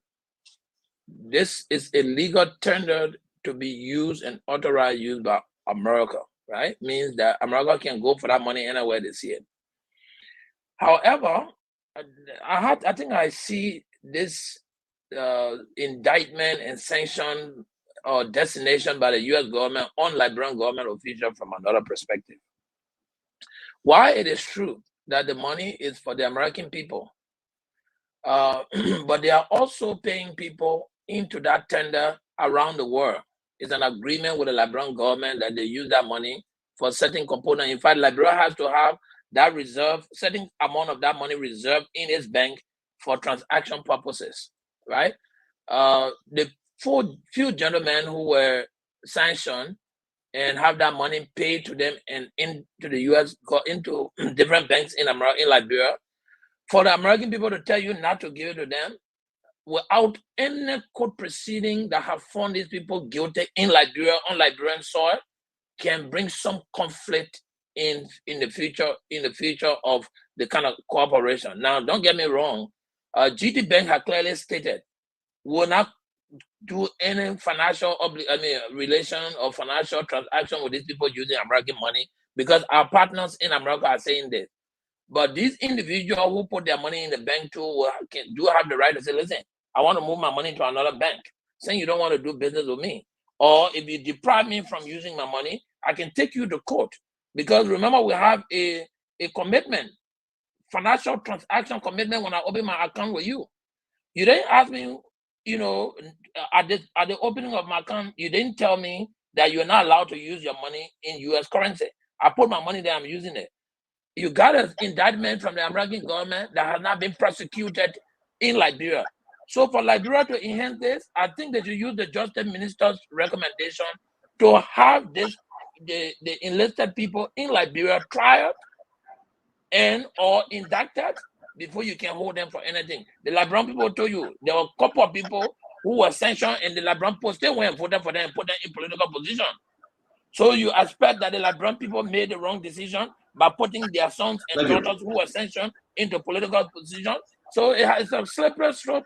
You need to take care and take advantage, take a look at the opportunity before you just jump at it. It's a very difficult thing to talk. No, but I think, Mr. Kennedy, I think you're getting the letter wrong. And that's my view. That's your opinion. I respect it, though. But I don't take your time and read the 2 pages again. Read the letter again. And we're going to come back to you. Nobody's saying that you will go, GT Bank shouldn't give the people money that they get in the bank. The argument is that the government of Liberia shouldn't pay these people in US currency. That's the argument. They are not arguing, say, don't take it under court, take it under court. They are saying the government of Liberia, which other bank? They're going directly with the central bank. Okay? Do not give our involved with trust legal tender to those people who put on sanction. Now, somebody asked me, what about Miguel? When we showed the letter, did they call Miguel name? The letter talked about Samuel Twe, Emmanuel Nukwe, and Abache. Maybe they have dealt with Miguel, they have dealt with Bill Travis, and they have dealt with Prince Johnson. But this current letter is focused on Emmanuel Nukwe, Abache, and Samuel Twe. Let me hear you, my brother Fadiga. Well, these guys, this is my problem with this session. And I think what the Americans are doing, they start low and then go high. I think at some point it's going to escalate because a lot of people don't understand what these sanctions are. We hear sanctions, but these people went on to be elected. They are all in the office. They were elected by the people. They were allowed to run. So people believe that what the heck is this sanction? We just say people get sanctioned, but they are still functioning like nothing is happening. So a lot of people are kind of concerned. That's one. So the fact that we see the American escalating this, they know what they are doing. I disagree with Paul that, they have to go to court. It's the American money. I want to see which court, which judge in Liberia will say that otherwise. I rather want to see that happening. I don't think it will happen. That would be the wrong way to go about it. It's their money. Let them be paid in Liberian dollars. They can change it to Ghanaian money or whatever other currency. But even the Ghanaian, people are told not to do business with them. And the Americans have been very clear that if you do business with the individual, you will be on our hit list too. So it is very expensive. So if you are, America is a superpower. Like it or not, yeah, we have the right to self-determination. Yeah, we are a sovereign nation, but that still does not negate the fact that they are part of the world's superpower. And they have enormous power when it comes to these kind of things. Or else the sanction wouldn't mean something. But for me, I want the sanction to go beyond just accusing people. I think it's incumbent on the government right now to do something about it. The past government did not do anything about it. I know we have McGill here and other guys here that came and said, oh, you know what, there's no way I can defend myself in the American court. It's too expensive. In Liberia, I don't think it's going to be too expensive. I think the government should ask the United States government for all the facts, present those evidence. They'll set up a special court because too many people on that list. I mean, when have we seen more than 5, 6 people in one country, most of whom from the same government, just be sanctioned? It's just unheard of. So the Liberian people need to know, because we keep hearing sanctions. Little is said in our letter about why they were sanctioned, or any evidence, no evidence was provided. So Liberian people is just taking the opinion, oh yeah, the Americans doing something. But from what you just said, and from what we are learning about Nikwe and Chi, this is just the tip of the iceberg. Imagine if we go into a case, what we might uncover, the whole country will be upside down. So I think, and this is just a suggestion, that this administration is jumping on them now to do something, open a special court to prosecute those sanctioned officials, let them have the day in court. If they are free, we'll tell the American, oh, you know what? Sorry, you wronged these people, but we got the evidence. Maybe that's another way they could be removed from the list. And there are processes. If you go on the site, there are processes that you can follow to be delisted, to be removed from the list. So this could be another way. Hey, try me back home. Ain't no organize a special court, ask the American or ask who, or we can take money from our own budget, prosecute these people. Let them have the day in court, and then we will be free from all this thing. But from what we are hearing is very disturbing. So very, very disturbing. And again, let me bring in Mame before we go back to Eduardo. The letter is done, Mame. What we have in our possession, and I share with you today, the audit report. The reason why I'm even bringing up this letter, because we have all the document, folks. Somebody said, but you don't get nothing. I love to take my time. We're talking about yellow machine, so we can bring everything out in 2-3 hours. But I want you to share this show, and I want your comment, right? You see, everybody on the show, we don't sleep. We dig deeper. We beg for information. We reach out to our sources. It's bad for the House of Representatives and the Senate. It's very bad. It's very bad. Now, the executive is worse. Let me say this. The Americans are angry. They are on the back of the senators. They are on the back of this government. Do you know that they have completed the CBL audit? It's right on Joseph Yiman Bwaka Dex, the president of the Republic of Liberia. Do you know the president went through the audit? And if they reveal the audit, Liberia will be on fire today. Do you know that? Do you know what is in the audit? How many senators or representatives, people that were serving as deputy speaker and speaker, people that were serving on ways means, people that were serving on different committees. You know how these guys have enriched themselves. Do not believe some of their report. How they call that report that came up and they said they get 3 million. They get no. The amount of money. And when people say dissolve the whole legislature, people say why? Those guys are working on Goma. Those guys that are Abache. If Yomli Kanga Lawrence refuse and protect Abache and protect Emmanuel Nukwe and protect those people that call themselves senator, Yomli will pay for it 2029. The people will tell Yomli that what your word you can use? You ate it in the belly, right? And that word, I won't use that one. I want kind of small. That you have eat the money. You see nothing yet. Before I bring in my brother Mame and Mr. Duarte to close this segment, you see these people, let me put them up. Because you say, my producer, then they said, I'm getting 26. I said, no 26, so they won't do me bad today. And Mama said, I'm getting 26. I ain't giving them 26. That's why you see them put them up. You see Emmanuel Nukwe here? Duarte, I will let you end on Emmanuel Nukwe after Mame. And I think you still get those properties. You have that video in your phone, Duarte. Send it to us again, please. That Emmanuel Nukwe, 11.6 million. A good day. Can you put 11.6 million info on Emmanuel Nukue's chest? Can you do that? I'm begging you. That the people must see the amount of money in 2023 alone that this man, and give me Abache picture when he's supporting, he took double. But everybody that go to the Senate, Ronan Guinness, when Abache said that, forgive Ronan Guinness. Today, Abache say, I beg you, Yombly, do not pull out the report. Abache, this week, he was on his knee. He and Emmanuel Nukwe begging the leadership. Ask Americone. Ask Delon. Ask Jim Barney. Ask Youngly. Ask Edward Snow. Ask the lawmakers. This man, former president, he have enriched himself. He was begging. He was crying to Youngly and the leadership. He said, we begging, don't put it up. Now people begin to understand. When I received the information and I opened the reason why he got on sanction, there's a reason why he was begging. Mommy, that's the reason why Abache begging. And the Liberian people need to know how wicked these guys, how wicked, total wickedness. How can they not set to accept the plea from Abache?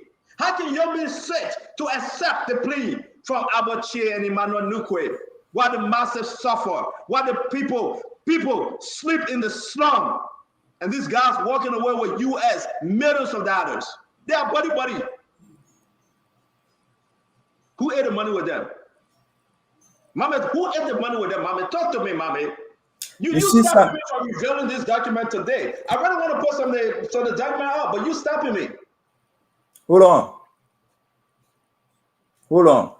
You see, the politicians will run around in Liberia and they will give their people hope. I mean, don't forget about US sanctions, man, or anything.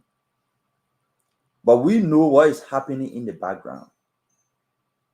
Gradually, some of the things happening in the background will begin to show face, like the way you see the letter now showing face on the issue of bank transaction. The US government has been able to review a sanction regime, I think, over 4 or 5 different times. There is a global discussion about the effectiveness of sanction. Think tanks in America, Europe, and other places are discussing the effectiveness of sanction, especially US sanction. Based on the decision, the US started to review, and they have reached a decision that the best kind of sanction is targeted sanction to individuals, because we're talking about the human right effects of sanction when you put it on countries and group of people. So they say that target individuals. They started targeting individual people, stay arguing that it's not working. The US administration is saying we will use targeted sanction as example on few people in developing countries and even here in the US and other places to show that sanction can work. They put it on few in Liberia, will slap them in the face. Say, to hell with you. And they are telling us now, you can keep your criminals or your alleged criminals, but we'll stand our ground. When America stands its ground against you, in a poor country like Liberia, the consequences are unimaginable. Those guys can be fronting around. They got small money stay in their houses, place to places they can put their hand on. Some of their beginners still get loyalty to them. They're holding their businesses and doing transactions and reporting to them. But at a certain point in time, small beginners will cut supply line. They will cut discussion. At a certain point in time, the money in your house, you now have the time to use it like the way you want to use it. So I'm saying this to say that the US is determined to ensure that people who are placed on sanction bear the consequences so that others who are not on sanction can see their colleagues who are sanctioned and avoid doing things that can bring them on sanction. It's a deterrent mechanism. It benefits all of us. So some of us who want to go in government too in the future, those who are already in government, when you see how sanction is treating your colleagues, since your own government cannot prosecute, you will desist and take yourself away from doing things that will bring sanction on you. They will bear the consequences, Stanton. It will not be a joke. They can brag around, but gradually, like the way Fadiga said, this is just the beginning. They will bear the consequences for their action. So thank you very much. Let me say this. What was Yombly's position when Abache approached him? That whole audit thing of the legislature, Stanton, I told you before, it's a compromise. No. I'm going to ask you a quick question, Mame. What was Yombly's position? At certain point, she was chairman on rules and order. Thank you. You know what it's saying? You know what it's saying? To be frank, if Yombly failed, and this is a big if. If Yombly failed to disclose what a systemic audit or whatever audit they did, and all the document we have, Mame, Yombly hand was in the cookie jar with Abache. I didn't get a heart attack just now. Y'all hold on 1 minute. When it comes to Liberia, I can get chest pain, and thank God I will get chest pain. But because Yombly is involved, that's why Yombly will agree with Abache not to disclose this. And I want the nation to hear this. They say if Yombly says it is wrong, she must tell the Liberian people, she and Delon, the rest of them should tell the Liberian people where these documents are and let she disclose them. You said the committee again, Mame? The committee on rules, order, administration. The thing is, Senator, you don't even need to say audit the whole 6 years. Just audit that one transaction of excess budgetary spending. Correct. Get to FIA. Just audit that one transaction. Nobody can do it. Talk to me, Mr. Duado. Look, it's adding up, Mr. Duado. I want you to talk to me. That's a society. No, that's a clique. No, it's not a clique. Let me say this to my sister Yombly Kanga Lawrence. You hold a leadership position, madam. I don't care what it is now. Once the audit is done, eventually it's going to come out. Don't shield anybody. But Fadiga said something I want to go back on it. You have an avenue to clear your name if you believe the sanctions are not valid. The Americans present an avenue to you. And I will put out this out there to anybody who's sanctioned. This network, and my people will agree with me, if you want to come to America, you can clear your name, go in American code, we'll raise money to pay a plane ticket to come. Come to America, can clear your name. Can't come in America, can clear your name. Look, the banks, if you're using a US dollar, it is a privilege. Even if you put your money in a bank, not just in Liberia, in a bank, if the government believe that the money you put in a bank is the proceeds of a crime, the government can put a freeze on it, you don't own that money. So the government can cap the money, you don't have any rights to the money. So there's a nuclear cannot claim my money in the bank, I want to transfer it. The government can freeze that money if they so choose. These audit reports, they're not a personal property of Yombly Kanga Lawrence. They're not personal property of the President of the Republic of Liberia. They belong to the people of the Republic of Liberia. And these audits must come out so we can go inside and look at it. And look at it step by step. We say, oh, we'll pay the other $2 million away. We follow the money.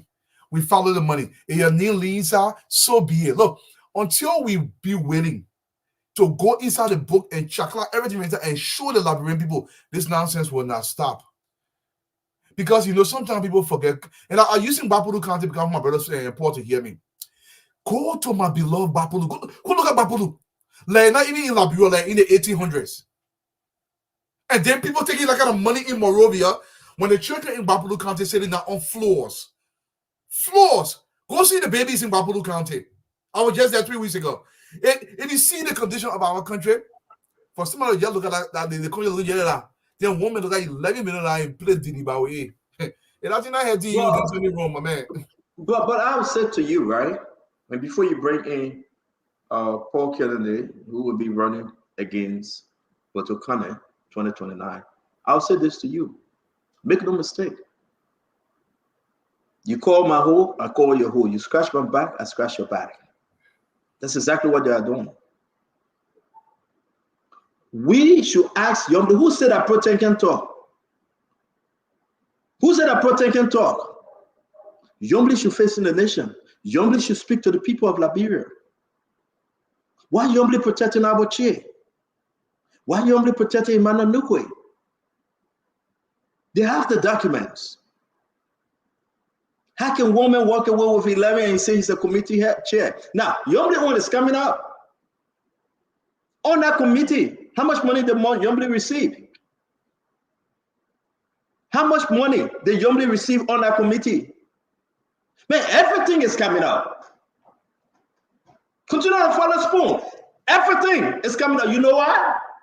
We don't go begging for arms. Duadu. We don't go begging and say, give her 10, I give her 5. No. That's what's troubling the minds of the people. We give it to you raw dog. I mean, in a good way now. Don't think about it. Now it's the thing that Fatiga thinking about. I mean, it is important for us to sit as Liberian and speak truth to power. It is important for us to sit as Liberian and hold our leaders responsible for the downward trend of our country. What is going on, Paul Kennedy? Why you wrap this thing up for us to move on to the next very important topic for today? Monday, I can assure you, in my possession, we have other reports. We have other reports. It's troubling. We beg, do not protest. When we reveal this report, don't protest. Don't go knocking the door of your senator. The other day I wanted to call the number. People say, stand up, we beg you, don't do it. But I'm pushed to give your senators, your lawmakers' numbers. Who is in bed? You know what somebody said, Paul Kennedy? Somebody said, I dare Fanatic Kofa to call for an audit. I dare Yombly to call for an audit that will reveal everything. Hell will roll. I dare them to go after Samuel Toy because Samuel Toy know who took the money. Samuel Toy know which one of the lawmakers took the money home. Samuel Toy know which one of the lawmakers, when they went to Tenem Bronski, when they went and told Tenem and said, we want this, we got to do X, Y, and Z. He got the paper. They said, Samuel Toy is not stupid. They said, let us bring indictment on Samuel Toy. Let us prosecute Samuel Toy. You will see ministers and you will see people involved. There's a stand up. Don't get it twisted. Yes, the document. And I saw the document. I called Mommy. I said, Mommy, you see what I'm seeing? Mommy said, send it to me. All day today, lamb by lamb, atom by atom. It's troubling. Up to 2023. See people name running. Talk to me, Paul. It's bad for our country. So CEO, it would be good for the audit reports to come out so that I can clearly, publish and show those who are involved. I had a flip position on whether a bank can take somebody money and literally stop them from, going into it. I had that position. The issue about the legislature in our country is in a chokehold because of the legislature and how they do things. And they crafted it such that from the outside, you can't change anything inside because they have their own laws and they write it and change it to appease them and make them functional. And I heard my brother Vadiga say, what can we do? There are two ways. One way is the longest way, which is to educate all of the Liberian citizens, from bottom up, make them to understand civics and how government works and how government functions. Or the other way is to have a president who can change everything. Liberia, everybody follows the president. So if the president of Liberia really want to change some of these things, some of the stealing that's going on in the legislature, some of the bad notes that are going on across the country, some of the, on internet money that's been moved in budget from this place to another, the president can do a lot into changing those things. Because normally when people go to government in Liberia, and correct me if I'm wrong, 90% of the people in Liberia who got wealth, and I mean money, real money, they got it from government. Go back and correct me. Why should we have a national system that is centralized? Because when you give power to Bapolu or give power to Rewaji and allow the county in Rewaji to operate like a pseudo-state, even though it is a unitary government, you can all empower and decentralize government for the people to not have to come from Rewaji to come to Manuria to some people before they get money. They can have money, raise revenue, and give percent of that revenue to central government, and all central government can do is to subsidize them. I mean, if you can't steal money from Maryland from the federal government, because federal government does not control Maryland money here in the U.S. See, similarly to Delaware, if the federal government stealing money, that's federal government appropriation, right? So our legislatures are moving around, and if the legislature is strengthening, government will go well in Liberia. That's one branch, major branch of government in Liberia that has to be strengthened before anything happens. So all these things we're talking about, sanction, no sanction, and whatsoever, why do you think they sanction people in the legislature? It's because they also aided and abetted, that's the big word we're using here today, people who are in executive branch of government. If the legislature put their foot down to say the government will not be corrupt, central government, the executive branch of government will not be corrupt, because they have the oversight responsibility. They need to make sure that when government is corrupt, they can hold government feet to the fire. But are they doing their work? Most of them just go there to take pay. So it's the round ribbing. It will keep going around from Joseph Jingi time until Dwalu then become president. The same thing will continue to happen if they are doing the same thing in the country and expecting a change. Nothing is going to change, my CEO. So we just got to figure out how do we change this is by making sure people are constantly replaced and you don't circulate all politicians from one branch of government and put them in another branch of government. That is corruption you're trying to circulate. So we would say that, under the leadership of our chair, you have Yombly as chair on rule, order, and administration. She was the 5th ranking. 5th. 1, 2, 3, 4, 5, 6. 1, 2, 3, 4, 5. Am I kind of correct? 1, 2, 3, 4, 5. 5th. 5th ranking. Yep. Remember. Honor that. As much as our chair took as pro tem, Emmanuel Nukwe took 11.6, just 2023, not the entire time, just 2023. If you guys have anything else to say, we'll continue this story Monday. I beg for us to move to the next topic. Dwalu, Fadiga, we move, right? Okay. So let me bring another topic up. We'll keep Weah coming back because I wasn't for the Weah people to appear. I don't want us to be biased. Since they're wasting time, I won't keep him for a little later. On Thursday, this picture, Mamaka Belete and Sylvester Grisby went to the Senate and have a long-time conversation with DeLong,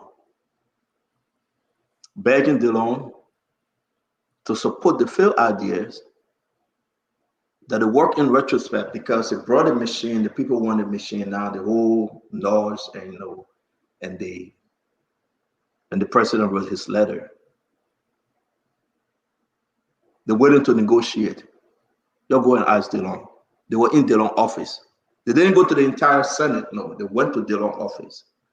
And DeLong is the go-between now between the executive marshal, Mamaka Belete, Sylvester Grisby, and the Senate. He's a negotiator. You watch the show. Is that your military man, Mr. Eduardo? Is that Delta Force or Evasion USA? When the guy say American, I want to negotiate. I think somebody help me. Which one of the movie? I beg you guys. That's Delta Force. That's Delta Force, right? With Chuck Norris.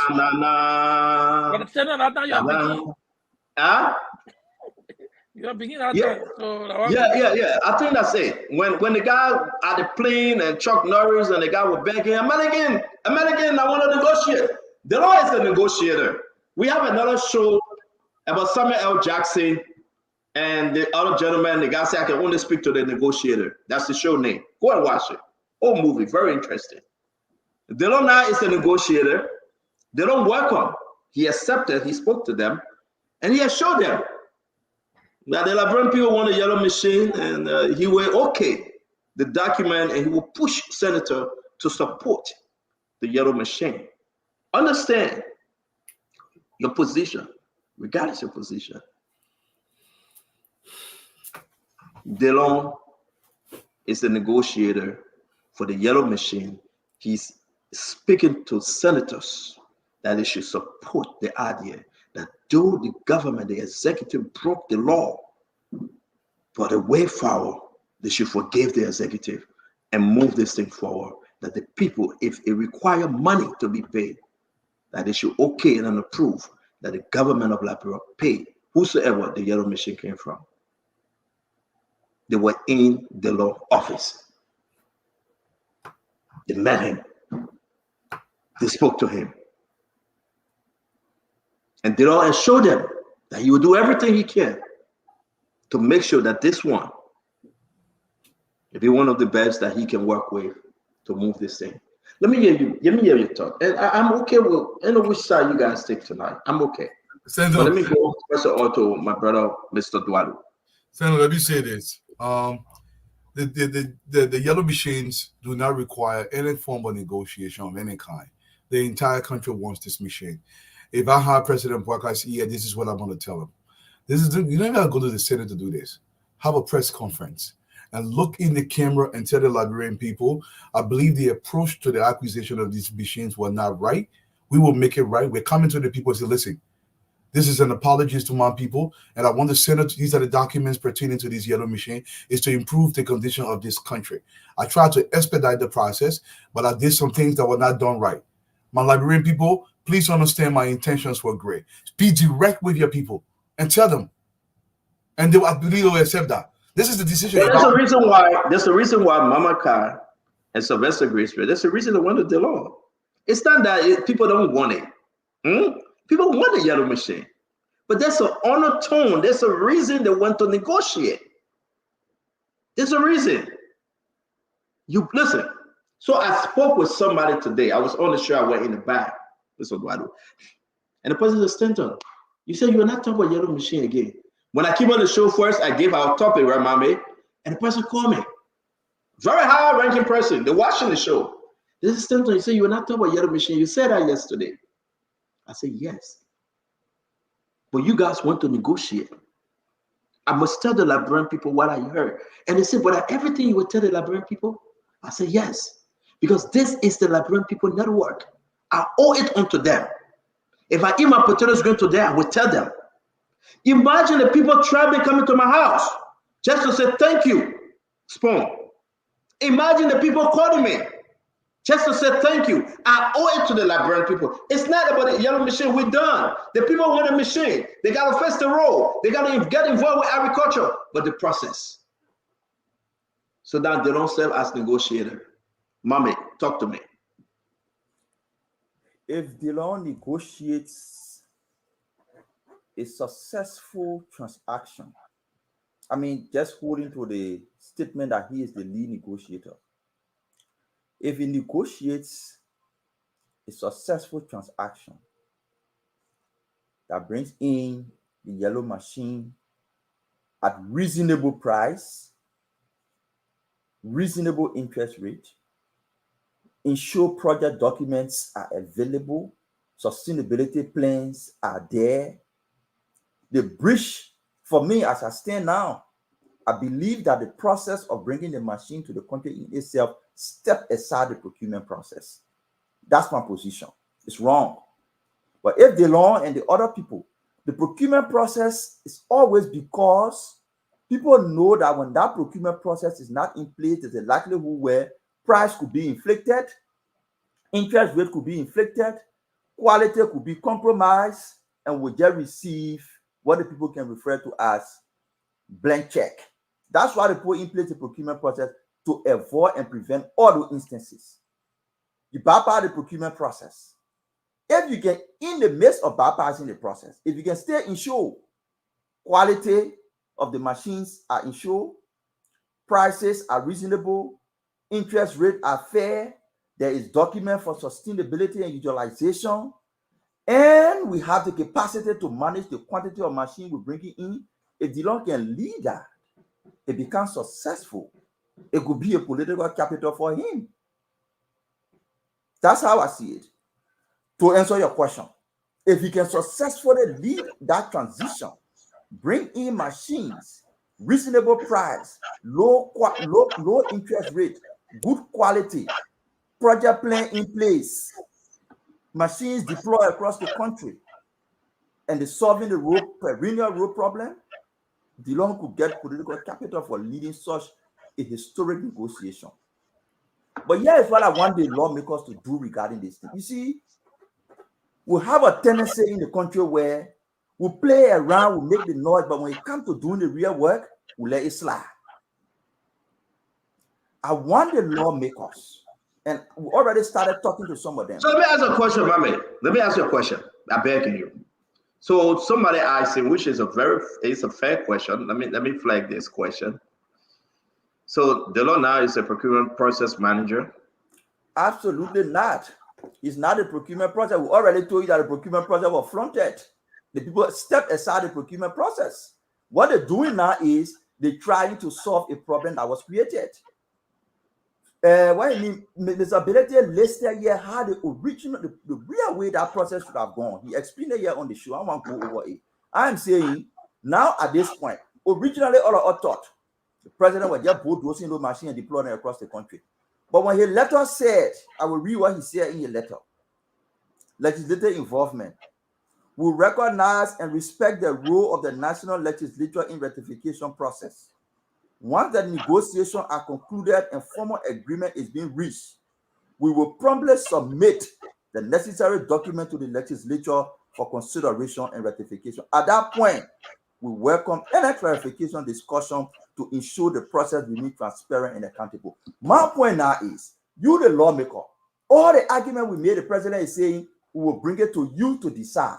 At this point in time, what I expect the lawmakers to be doing, set up a committee to start investigating and getting different invoices to compare the price that the people will bring to you. Set up a committee to start drawing questions on why we're paying this interest rate. Set up a committee to be I understand your point, my man, but you are saying that they are meeting Senator behind closed door. You call it for a committee. They're going to negotiate. The chief negotiator, Senator Abraham Darius DeLong, for 2-3 hours, going over everything, meeting the senators, the chief negotiator. Okay. They all come. Negotiating. But that's what you must tell us now. You, my man, you tell us why he negotiated. Because you're saying about set up a committee, which is fair, they should. All right. They want to get involved. And somebody said, listen, I'm a pro tem, go meet DeLong. And they went in DeLong's office and they closed the door and they talked. Say that that's not fair to DeLong though. No. But let me finish. You can tell which is fair and which is not fair. He's doing his job, you know. No. But the question people are asking, Mr. Duadu, he's negotiating what? So DeLong, as much as you represent the government as the chief negotiator on behalf of the senators, tell the Liberian people, while we're discussing a serious issue in the country, why are you having a closed door meeting with Mamaka Bediti and Sylvester Grisby on the yellow machine? We asked the president, can you tell us who owned the machine? How much we are paying? How are you negotiating? We asked the president, what's going on with the PPCC process? Now we get the senators, that PPCC managing director, Abraham Darius DeLong. He said that's not fair. It's a form of damage control. I think what DeLong trying to do is to bring both here from the Senate or from the legislature and the executive together. He's trying to kind of bring them together. I don't see the bad. But is that what you think? But that's not it. They don't did it. They never came to say, Youngly, can you put a committee on like Mami is saying? No, they didn't. They never came into that place to say, yes, they will meet 5 senators. No, they didn't. They came purposely to ask DeLong. They went to Youngly. Youngly said, I'm the pro tem. And they went to ask DeLong, and Youngly referred them to DeLong to serve as chief negotiator. DeLong went to the executive mansion. DeLong is putting Mamaka Bediti on his back. It's part of his job, though. It's part of his job, this one. I agree, Mr. Duadu. But amongst them all, 30 senators, if you include the pro tem, of course, it's troubling that you now begin to negotiate behind closed door. And you take that message to convince the other lawmakers. Now, here's the key. You have opposition lawmakers that are not happy. They are not. If you want these people to come and talk, bring them. Set a committee, like Mama say. And that's the argument. You are UP Alliance Senator. Set a committee. But let's hear my brother us say Fatiga. I think Fatiga is having technical issue. You can hear him? No, I'm not hearing that. Oh, you there? Go ahead. He think I will not take a grab a piece of this. I'm going to bite on it very hard. No, I think you have technical issue. Go ahead, talk to us. I do not have technical issue now, not at this time. Stanton, you guys are missing the point here. I thought the letter yesterday addressed all those things. Look, Delon, why we keep beating on Delon? I know you said Delon like your brother. Look, but I will get to the Delon factor later. Stanton, there isn't any procurement process. Nothing called procurement process. We have not even reached that stage yet. The president said in the letter, he can put that letter on again, that once we reach that stage, I will let the requisite authority know that. Why are we putting the car before the horse? No, it's simple. The letter, the president said that we are in negotiation. There could be contract there that those guys could be doing roles. They could be asked to do role. There could be a lot of things. This give our chance. This give folks that Delon or people that want to know chance to come on the table and say, you know what? Let's see. But the president is well within the scope of his duty to negotiate. That's the duty of the president. He has not neglected that duty. His duty is to go out, negotiate, and then come back. If it is good, we'll tell the Liberian people or we'll tell the legislature. Then they will do due diligence as well. Then the PPCC. That is the process. Working in back, working in reverse.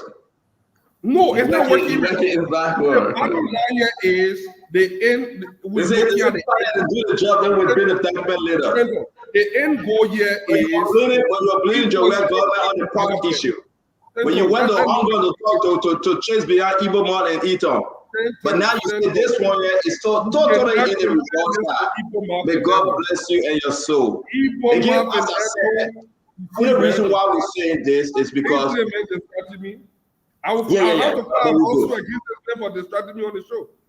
I had to go to the board. Seriously, I have to file safety because that's my time. In fact, I want my 30 second back. Seriously, the bottom line here is the letter was very clear. After that letter put an end to all this hullabaloo about procurement process. There isn't any procurement process. Did the president tell you that he was procuring a dump truck? No. He said that we are in negotiation. No cost. This has cost not one penny to the Liberian people. He said if the deal doesn't work out and you continue to make noise, the mission will be there. The people get the mission back. But I want to see who in Liberia will refuse that mission once they hit the ground. The president is a very wise man. And I love the approach. Look, we talk about finding a radical approach to solve our national issue. Look, the endless bureaucracy, what has it done for Liberia? The endless bureaucracy, it's still got one group of people getting $65 million. One group of people, 103 men and women got 65 million. Then we cannot get, if we are put that money behind machine, you know what it was done for Liberia? Where is the outrage? The people are not outraged. Now where the people are, the president put the Liberian people first. Where the Liberian people will get a taste of their resources and everything. He says, I want to see, look, the Liberian people. Okay. Whatever we understand that the people supporting the machine, I'm supporting the machine, but we would not break the law because we are supporting. Right? We'll not break the law because we talk about who's supporting machine. We'll not break the law.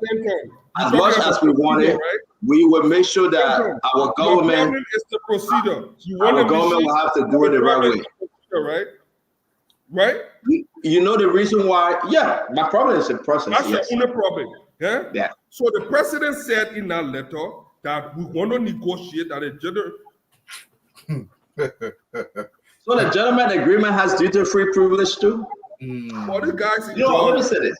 No, they enjoy duty-free privilege, man. It's time for the Liberian people to enjoy. How many Liberian enjoy duty-free privilege? No. Listen. This is the Liberian people who we are putting this up there because we got to be fair. It doesn't mean that because that also in me is good, it's unholy ground. But when we were on the other side, it was so bad and terrible. But we went to 2 Chinese men that said they would give us $536 million. They didn't get no company. Let me bring something up. No office, no company. Igbo mark the other article, the other Burkina Biga that gave job we had the plane. The Igbo mark. Igbo mark, they deal with Igbo mark was worse. So let me say this. It was worse, but they went to the lawmakers. They got document. You guys did a damn good job. Hold on 1 minute. Hold on 1 minute, Fadiga. You guys did a damn good job. You discovered that the country wasn't ready for it at the time. It was fake, and the president at the time took it down. Let me say this. Boy, he didn't take it down. Let me explain this. No. We're not going back to it. We're not going back to it. We got to move on. Yeah, we got one more segment to do. I beg you, brother. Yeah, let me end. Give me 30 seconds. Let me end. Let me tell you what happened. The team went to our legislature rather than our lawmakers doing due diligence, working on our loan for the Liberian people. They passed it with 5 GSP. That bar Ayrton that did not have office, did not have nothing. They didn't see legislature against them. They were there. Okay. They signed that deal. They did not do any check. What stopped it? What stopped it? It never stopped. It was signed. It's still on the book. What finally stopped it was Ayrton could not. You say what I stop. I say what stop it, and you say what I stop. I say what stop it, and you say what I stop, and you almost said no that it was stop. If no guys could have sued the Liberian government because my man, I was talking about. I just asked you what stop it. You say was it stop. So let's move on back. It was already signed. The president. So that could have Paul Kennedy. So what you know that the legislature is saying, Liberian people, right, on our loan. But again, what I'm saying to you, you and your brother did a damn good job. You're trying around the world to tell the Liberian people that what you guys did was unique, and we applaud you. We celebrate for you. You use your own money. You open the eyes of the Liberian people. Today we can ask you. If you do the same. Hold on. Fadiga didn't have private security job. Hold on. Private detective. Yeah, but today. Private detective. But today. Yeah, but today we are still scratching our head whether these machines are free and whether this machine will be paying for them. We are still scratching our head. Hold on, Fadiga. Let me tell you something about negotiation. Paul, let me finish with the last one. Paul, let me finish because Fadiga won't interrupt me. Let me say something here. We love the yellow machine. We want yellow machine. I don't know if we want 285, but the issue is that it's not done correctly. So we can put our finger to it and say, as much as we want this machine, it must be done according to the law. And that's my argument. They must be done according to the law. And the reason why you beat on Ibomar and Ayrton, because you went over and said it was done with some personal gain, and you were mad, and you opened the eyes of the Liberian people. And guess what happened? Today we don't have Ibomar and Ayrton. Today, because of you and your brother. But you know why? You're not saying the opposite of what we should be saying to our own government, and it is wrong. Paul Kennedy, take us home on this topic. We got to talk about George Manuel Weah arrival. So the topic is clear. The first thing we have to be careful, Stanton, is that this yellow machine thing has met a public acceptance. The whole country right now, especially those people who are in Monrovia, were in the vicinity of the yellow machine. They are saying, one yellow machine, right? So everything that has gone to where it is now, whether it's wrong, whether it's right, those people who are pushing the compensation for the yellow machine to come will do everything to make it look like it's right? But the challenge here is this. There are people also who want to stop this yellow machine by all costs. And yesterday I was listening to my brother Mohammed when he lived the 2 category of people. I waiting for him to list the third one. There is one category of people who want to stop this thing so government fails. They say, oh, government did not bring the yellow machine, they failed. There is one group of them who want to make sure the government brings the yellow machine, but they have to bring it, in Mohammed word, through the right process. They need to follow it to the letter. Go through the procurement whatsoever. But let me tell you something. If you hear them negotiating now, negotiation comes with a lot of things. Negotiation is never fair. Somebody will be cheated in the process. And let me go back to your scenario of Delta Force. The man was speaking, he said, American can pay a passport, Beirut. So you are trying to tell the people if they didn't bring their passport, all Americans on the plane to bring passport, or else you pick them and send them to Beirut. Now, the Americans sent a negotiator and told them, we'll fuel your plane, but guess what? They were stalling. They were not fueling the plane. They were making the Arabs to think that they were fueling the plane, but they were not putting anything in the plane until the guys came and entered the plane and took the hostage down. I mean, the guys who are the hijackers. In negotiation, there's somebody's always cheating. Somebody is understanding that there's a price that is going to be paid on this yellow machine. There's somebody who knows this. Now, what this price will be, whether it will be 54 million, whether it will be 84 million, up to now we don't know because we don't even know whether there is a cost of the machine. But according to my uncle's Baga letter, if the machine, they don't read the negotiation, they make a carry machine back, or you can sell it in Liberia. According to the letter. But meanwhile, they already brought 30 of the equipment without import duty, without any kind of process, but it's sitting down. At least now that we have the information on. Maybe there are import duty pay, maybe there are port charges pay, maybe there are handling charges They pay. can pay later if the deal doesn't go. Up to now, don't interrupt me. Interrupt the CEO, please. Do not interrupt me. If these handling charges will be paid later, it will be paid later. You could have brought 2 million best arrests in the country and said, listen, no handling charges will be paid, no port charges will be paid, no subsidiary charges will be paid. This rest will be sold for $12 a bag. I'm sure that people will be tribulating. You had the power to do that. You had the power to do that when the rest shortage were in the country. You never negotiated that. You never told one Indian man where the most rest is produced to bring 100,000 or at least 1 million bag of rest in the country. You're going to waive all of their port handling charges, subsidiary charges, all those small charges that carry the rest up to $19. You're going to waive that and rest become $13 or $15. You never did that. But you can bring 30 yellow machine and even trying to bring 265 more or 255 more free out of handling charges and port charges, right? But then you're telling me that negotiation is going on and that Senator, they don't have the right to negotiate because he's the Senate chair on executive, especially where there's the dialogue, between the executive and the legislature. I'm sure that his position power can give him the ability to do that, but he cannot do that at the detriment of the Liberian people. If we need this yellow machine, we need to see an operational plan of this yellow machine. Why do we need 285 instead of 50?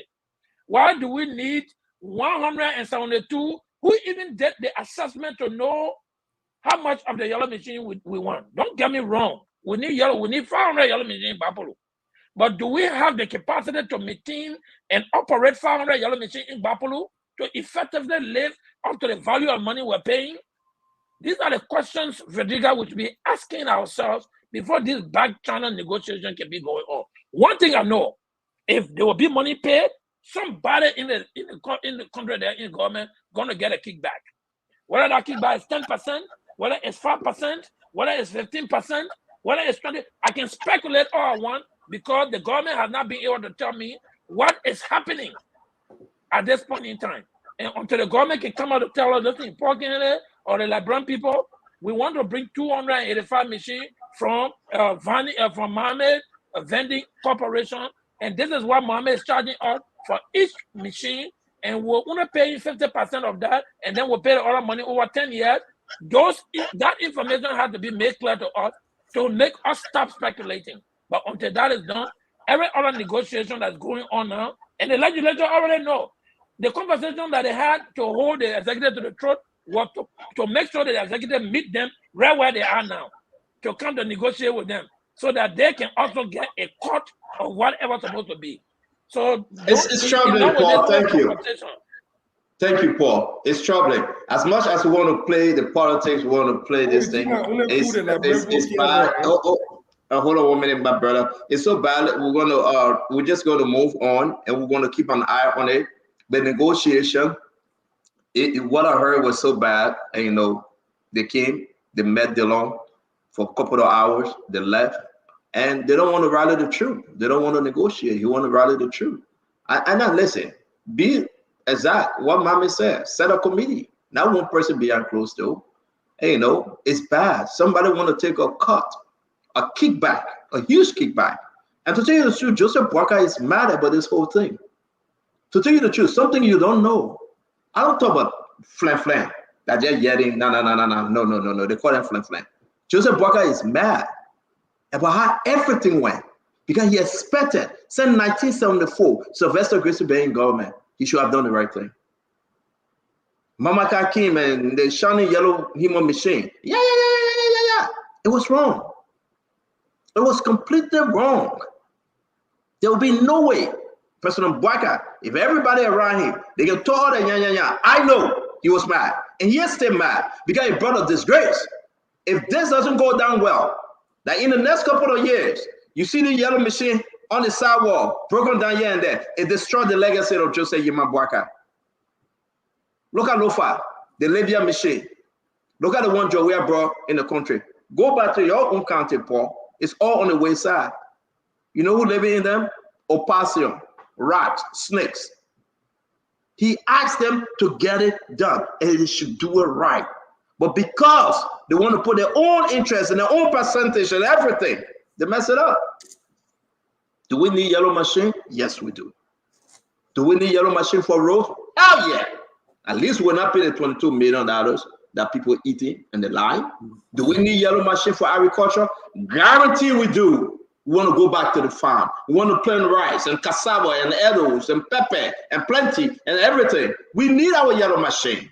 Men back to the soil. The agricultural giant, Joseph Yema Boakai. We need our yellow machine. But because the president was so excited, so happy, and he began to celebrate the good news that we will get 285 yellow machine, everybody start putting their own. Oh, you say $50 for it, make it $100. Oh, we say $100 for it, make it $200. And the little things that Joseph Boakai is supposed to break to the nation and say we are going back to the soil. Guess what happened? People exploited the opportunity, the good news, to enrich themselves. That's the problem. We're going to have Kuda Fofana on the show on Sunday, one-on-one with the CEO. Have any of you heard from Kuda talking about yellow machine? The presidential press secretary. Maybe I didn't. Have you heard her talking, addressing this yellow machine issue? Geraldine Pierre, he spoke one-on-ones. He checked up because they are not giving him the information. Ask Geraldine Pierre about document. How can you come as information minister to speak on the issue? You got no document. And they want you to be by that board. He will not be by that board. He will not. He will not be the one to take. And people, listen, he's educated. Y'all know Geraldine, man. He's a smart dude. He will not fall for the lecture. Ministers and directors are complaining behind closed door. The Mamaka Ability and Sylvester Grayson dropped the ball. That's what now you know they're doing. They're going everywhere backing, trying to show some straight face. They should be fired. If it comes to the point and Boakai have to sustain his legacy, he should fire them. He gave them a simple task. Go and negotiate with Gourmet. Go and talk to him. That's my friend. He helped me in 2017. He helped me during this election. Go and talk to him. And they used that after they drove, after they flew in private jet and private helicopter, they used that to say, we are our own to it. Mamaka Ability and Sylvester Grayson. That's how the whole thing mess up. Let's welcome Isaac back to the show. Isaac, I know you went for a funeral today. It's good to have you, my brother. I want to say to everybody with Shift Gear, when we come to you, Isaac, you can talk about where you met us. But I wanted to Shift Gear, Mr. Duadu. Something people started calling me this morning. Why Spoon went to cover the former president as he returned back to the country. Folks, Spoon is for the people. Spoon Network is for the Liberian people. Whether you're sedition, you're for Unity Party, from ANC, CPP, ALCO, LPP, whatever P. Spoon is for the Liberian people. You can come and do business with Spoon. We will be there. We will be there. We got no enemies. That's a private institution. So Duadu, people are concerned, my brother. I'm coming to you with this one, Mr. Duadu. They come back of George Manuel Weah. Is it what we found ourselves? If it's not CDC, the Unity Party, not Unity Party, that CDC. George Weah came back. People on the street celebrating. I want to play this video and we want to hear from you, Mr. Duadu. George Weah is back. The message. This is it. Let's listen. A former president is about to step out of his flag and he will greet the official of his party. Some of them went to greet him. He was sitting in his seat in the flag. So I mean on the flag. So they have decided to land up here. So there is a former first lady also coming down. Here is former Liberian President George Weah.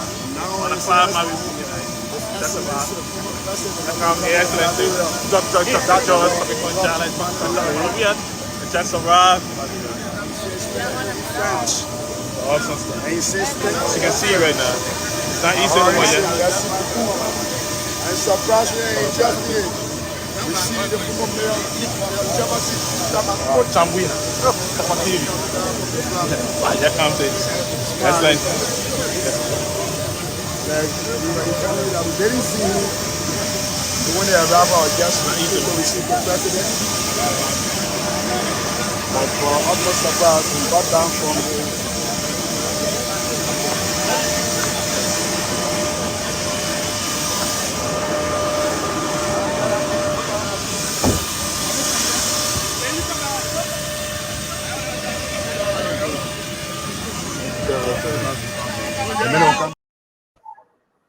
Duadu, your take, Duadu.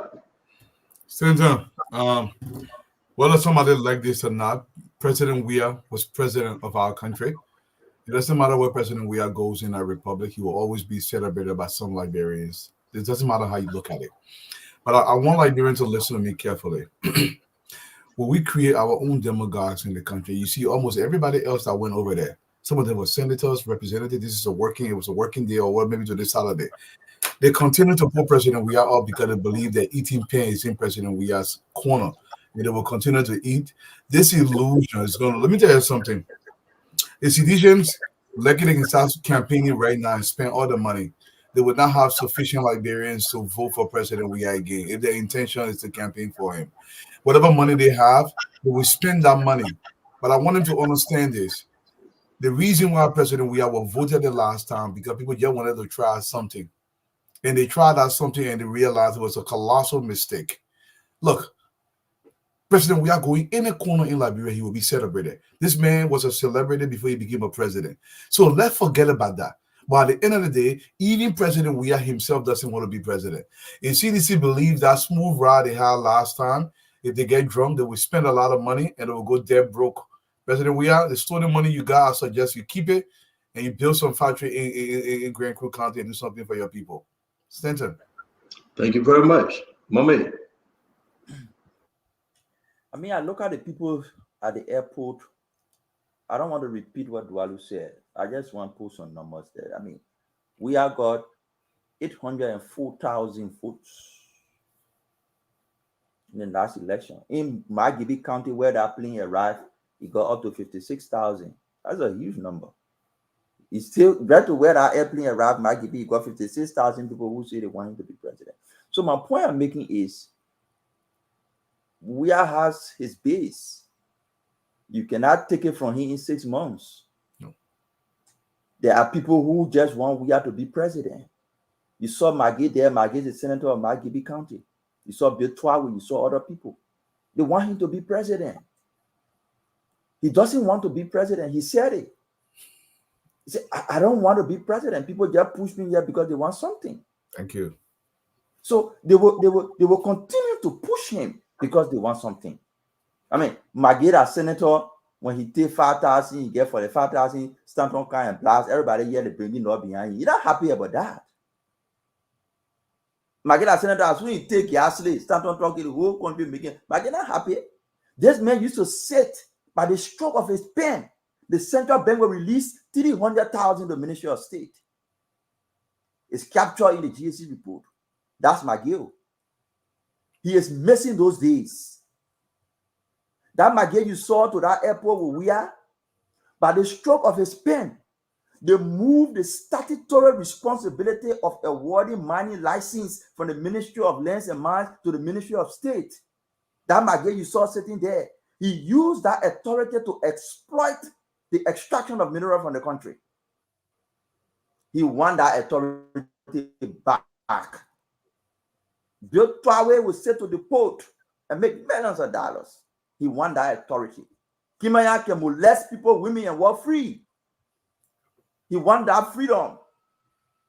Koji can award 20 years park management to Weah friend and put into the agreement and say only the company that being awarded can terminate. They want that freedom. But what do the ordinary Liberian want and need that we have failed to give them? They need jobs. But when we were leaving, he left them as supplementary employees, supplementary contractors. He did not give them jobs, sustainable jobs. He left them on supplementary payrolls. He left them as contractors. But his best friends and other people get their wives and relatives employed at central bank and other places protected. That is the conversation we're having.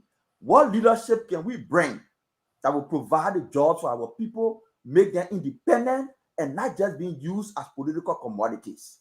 If Bwaka cannot do it, we will not do it. What is the alternative? We give Bwaka 6 years. We're monitoring the steps he's taking. We're looking at him. We have failed the people. The people will not vomit and lick it. If Bwaka fails, a failure in Weah cannot be the option to Bwaka.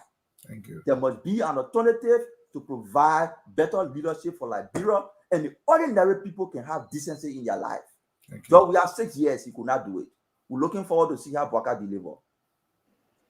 Mami, thank you very much. Let me bring out Fadiga. Fadiga, the issue, say your piece here, Fadiga. I mean, talk to us. The video, we have another video to play, but let's listen to you, please. Well, after Mami and Dwalu, they made it so easy for me. Look, the thing is self-explanatory. The group that we saw down there, they are a minute portion of his face. But one thing I will say, there can only be one president at a time. Joseph Newman Boyka is the current president of the Republic of Liberia. And that is a fact. When Ellen left the political scene, even though she retired, she was not visible. She was not looking all for things there. If you want to campaign, wait for 2029.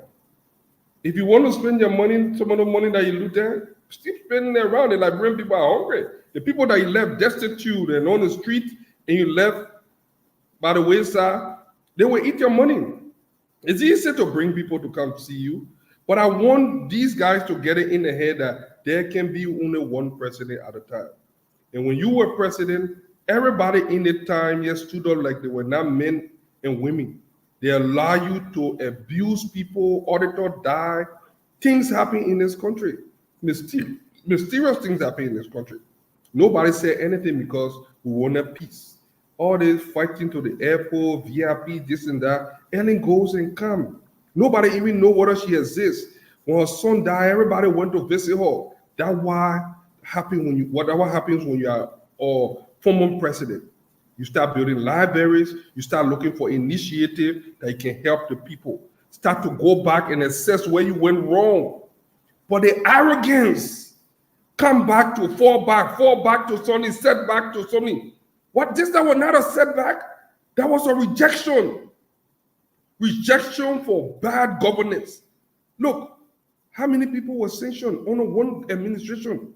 More than 4 or 5 individuals, all from the same government. Sanctioned for massive corruption. This is completely unprecedented. So what we saw today, was just posturing, just a charade to show that, yes, I'm back in the game. But the idea here, the fact of the matter here is the Liberian people rejected that administration because of something they did. So, I mean, we'll see this, we'll see a lot of things. They're going to get more desperate. Look, the thing I can't understand, these guys are not even going 1 year in opposition and they already, jittery, they already, panicking and worrying. So that means you guys cannot make it also a government. Look, let me tell you one of the things, the difference between the Unity Party and the CDC. When the Unity Party left from power, what Ellen did was, let me interrupt. No, I'm not trying to take you for your talking point, but a lot of folks saying former President Donald Trump was speaking. Again, I know we will not share from our local national news, but it was true. He was rushed off stage, bleeding to the head. The story is still unfolding. Secret Service went and got him. They put him in the car. The Secret Service with long-range gun. Donald Trump, he was up. He's put a face up and saying fight, fight, fight. And he was on the rally today. The news is breaking. We can announce that he was hit. He was bleeding. They're rushing off stage, ambulance, and it's right now happening. We just want to say that not to take you away from the spoon talk, but it's very important to note it is happening right now on the local news, on CNN, on Fox News, on MSNBC. Donald Trump was hit. Whether they cut the person or not, I don't know. But I'm just going to give you the breaking news that he was rushed off stage. He was hit to the head. He was bleeding behind his right ear. They covered him and they rushed him off stage. But he was able to speak to the crowd. He put his face up and he said he will fight on. It's a lot of situation happening. It's very tense right now. You can see when they play the video back, it came right and he went down and Secret Service went right over him. Now, who did it? We don't know. But Donald Trump was able to get up, stand up, and they took him away. The guys with the gun, the sniper, all of them came on stage, and they was able to take him away. Now, who did it? We don't know. So if you follow in the local news, the news on BBC, the CNN International, we just have to announce this because we are here in America. We're okay, and Donald Trump seemed to be okay, and they took him off the stage. Dualu, I know we'll follow through again, but just to break it in, let's hear you, Fadiga, please. Yeah, let me just say you brought up about Donald Trump. Let me just talk about it, then I'll end my own. Look, this is not good for America. I've been monitoring. I try to stay away with the Democrat. I'm fed up. I've been a left-lone Democrat, but I'm fed up with them. Biden was not my first choice. This is going to hurt the Democrat. Let me tell you something. Donald let's see our local news. I just decided to give the breaking news. Now to take it away. Let's stick to our local news. Let's stick with our news, please. Well, let me say this, Stanton. What we are dealing with here is very dangerous. For 6 years, a lot of things nobody read about it. There were protests here and there. There were opposition. By the second, third year, a lot of the political leaders were silent. It was so bad that some of us got nervous that they were not talking. Look, there can only be one president. And all these different postering and people talking, look, I was saying something about Ellen, the difference between the Sirleaf and something. When President Sirleaf came to power, what she did was she empowered a lot of young men and women in her government by setting them out to get first war experience. A lot of them had at least minimum a master's degree by the time they came back. So in the last 6 years, they could wiggle their way into the private sector, but those guys didn't do it. I pleaded with them to talk to people in private. A lot of my friends in the CDC send those guys out. But you know what? They kept those same guys on the front line for 6 years. Where do you expect those guys to get jobs for in the private sector? When you didn't build the skill, when you did not build the infrastructure around them. The Unity Party, you can say what you want about the Unity Party. But the amount of competent people within the Unity Party is just too much for every sector. That's the difference. How the guys survived for the last 6 years, and they can survive even after the administration. So for us to see all these different things, I don't think a former president going and coming should be something like a campaign rally where people putting people in the street. It's too early for that. I don't think that was responsible or his team for even doing that. Look at Ellen. Look at Madame Salif. What is she in the country or not? Nobody even know. The woman is living a very quiet and modest life. She has gone on the ground. This campaign style rally so early on, it's a recipe for something. But you know one thing? They are right. In our first 100 days, if we have started to go after these guys, to bring about the accountability that the Liberian people voted for us for, this thing will not be happening. They will be worried about bringing the evidence, defending what it did. But it didn't happen. And I know it's going to happen, but they will drag it. Depending on the deployment of Secret Service. Thank you very much. Thank you very much. Let me say this. I want us to wrap this show up. Paul Kennedy, you're going to speak. We'll end on this note with this kind of situation. We got to make sure that we just stay low. Indeed, they are calling it an assassination attempt. Thank God, whatsoever projectile that flew off or what the case may be, we're going to say to you, we will be back one-on-one with the CEO tomorrow on Sunday. We just want you to go and monitor your local news, make sure your family okay. Trust me, it's just right next door in Pennsylvania. So we that on the East Coast, we have to just get off. We'll continue with this story, but the news is breaking. It's out there on all of the international media and the local media that he was hit. He walked off. It's a big deal as we march towards election. Everybody in the whole world knows Donald Trump. I know exactly that he is the leader of the Republican Party going towards the November election. He was injured in Pennsylvania at that rally, the Russian out of stage. I know everybody keep focused. Just reach out to your family member in Pennsylvania. All is well, but this attempt is troubling. All right. So, Dwalu, I want you to say again, as it factor, I know will hold you. You will speak next on Monday or so. Paul Kennedy, I know you will speak. But want to call Nelson on for us to end the show. People got to reach out to the folks who got to focus to the local news here and make sure all is well. All is well at my end and all is well to your end. But we will just have to end the show and go back to our local news. Thank you, folks. Thank you very much, Nelson. Follow your news. Make sure you're okay here in America, internationally, and let's just keep each other posted as what is man, you just got problem. You just got problem because looking fun today. So you just got problem. The Washington DC area is quiet. Are you in Pennsylvania that you're doing? Amen. This country, if Trump die, the country will continue. Biden died, Thank you very much. Nothing ending. Yeah, so, but what we're gonna do, we're gonna leave the show on this side. Mame, thank you very much, and let's just. Oh, my man, you don't give me my 2 minutes at least for me to address something. Fadiga talk all the time. Thank you. So thank you guys. We'll see you, Nelson. To all those birthday folks who couldn't get there to wish you birthday, we have to go and monitor the local news, keep our family in touch. Those in Pennsylvania, we got to check up with them. Those that were at the rally, we got to make sure they're okay. It's troubling, and we just cannot take this like that. We'll be back tomorrow, one-on-one with the CEO. Have a good night, folks.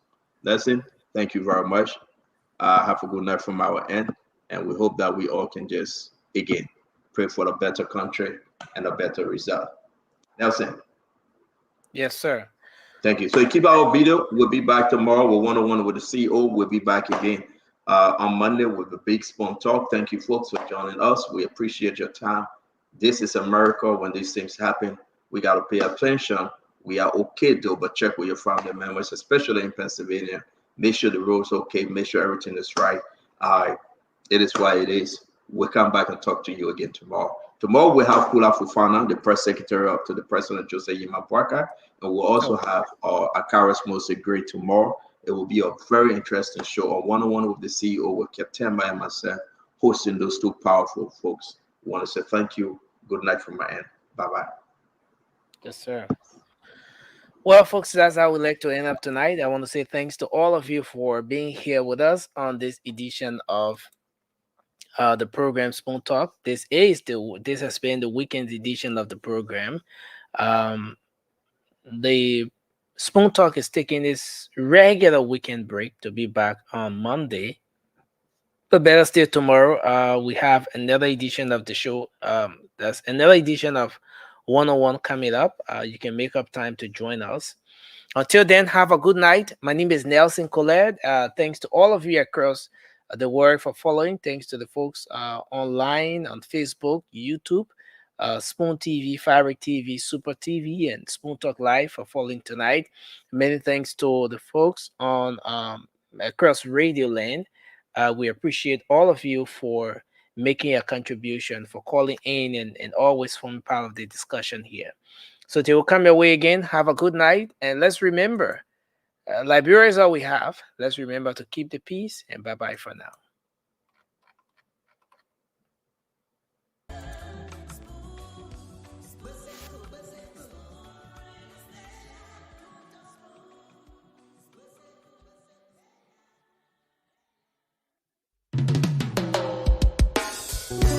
Yes, I, a special one from the CEO, stand coming with the spoon. And your boy, Friday the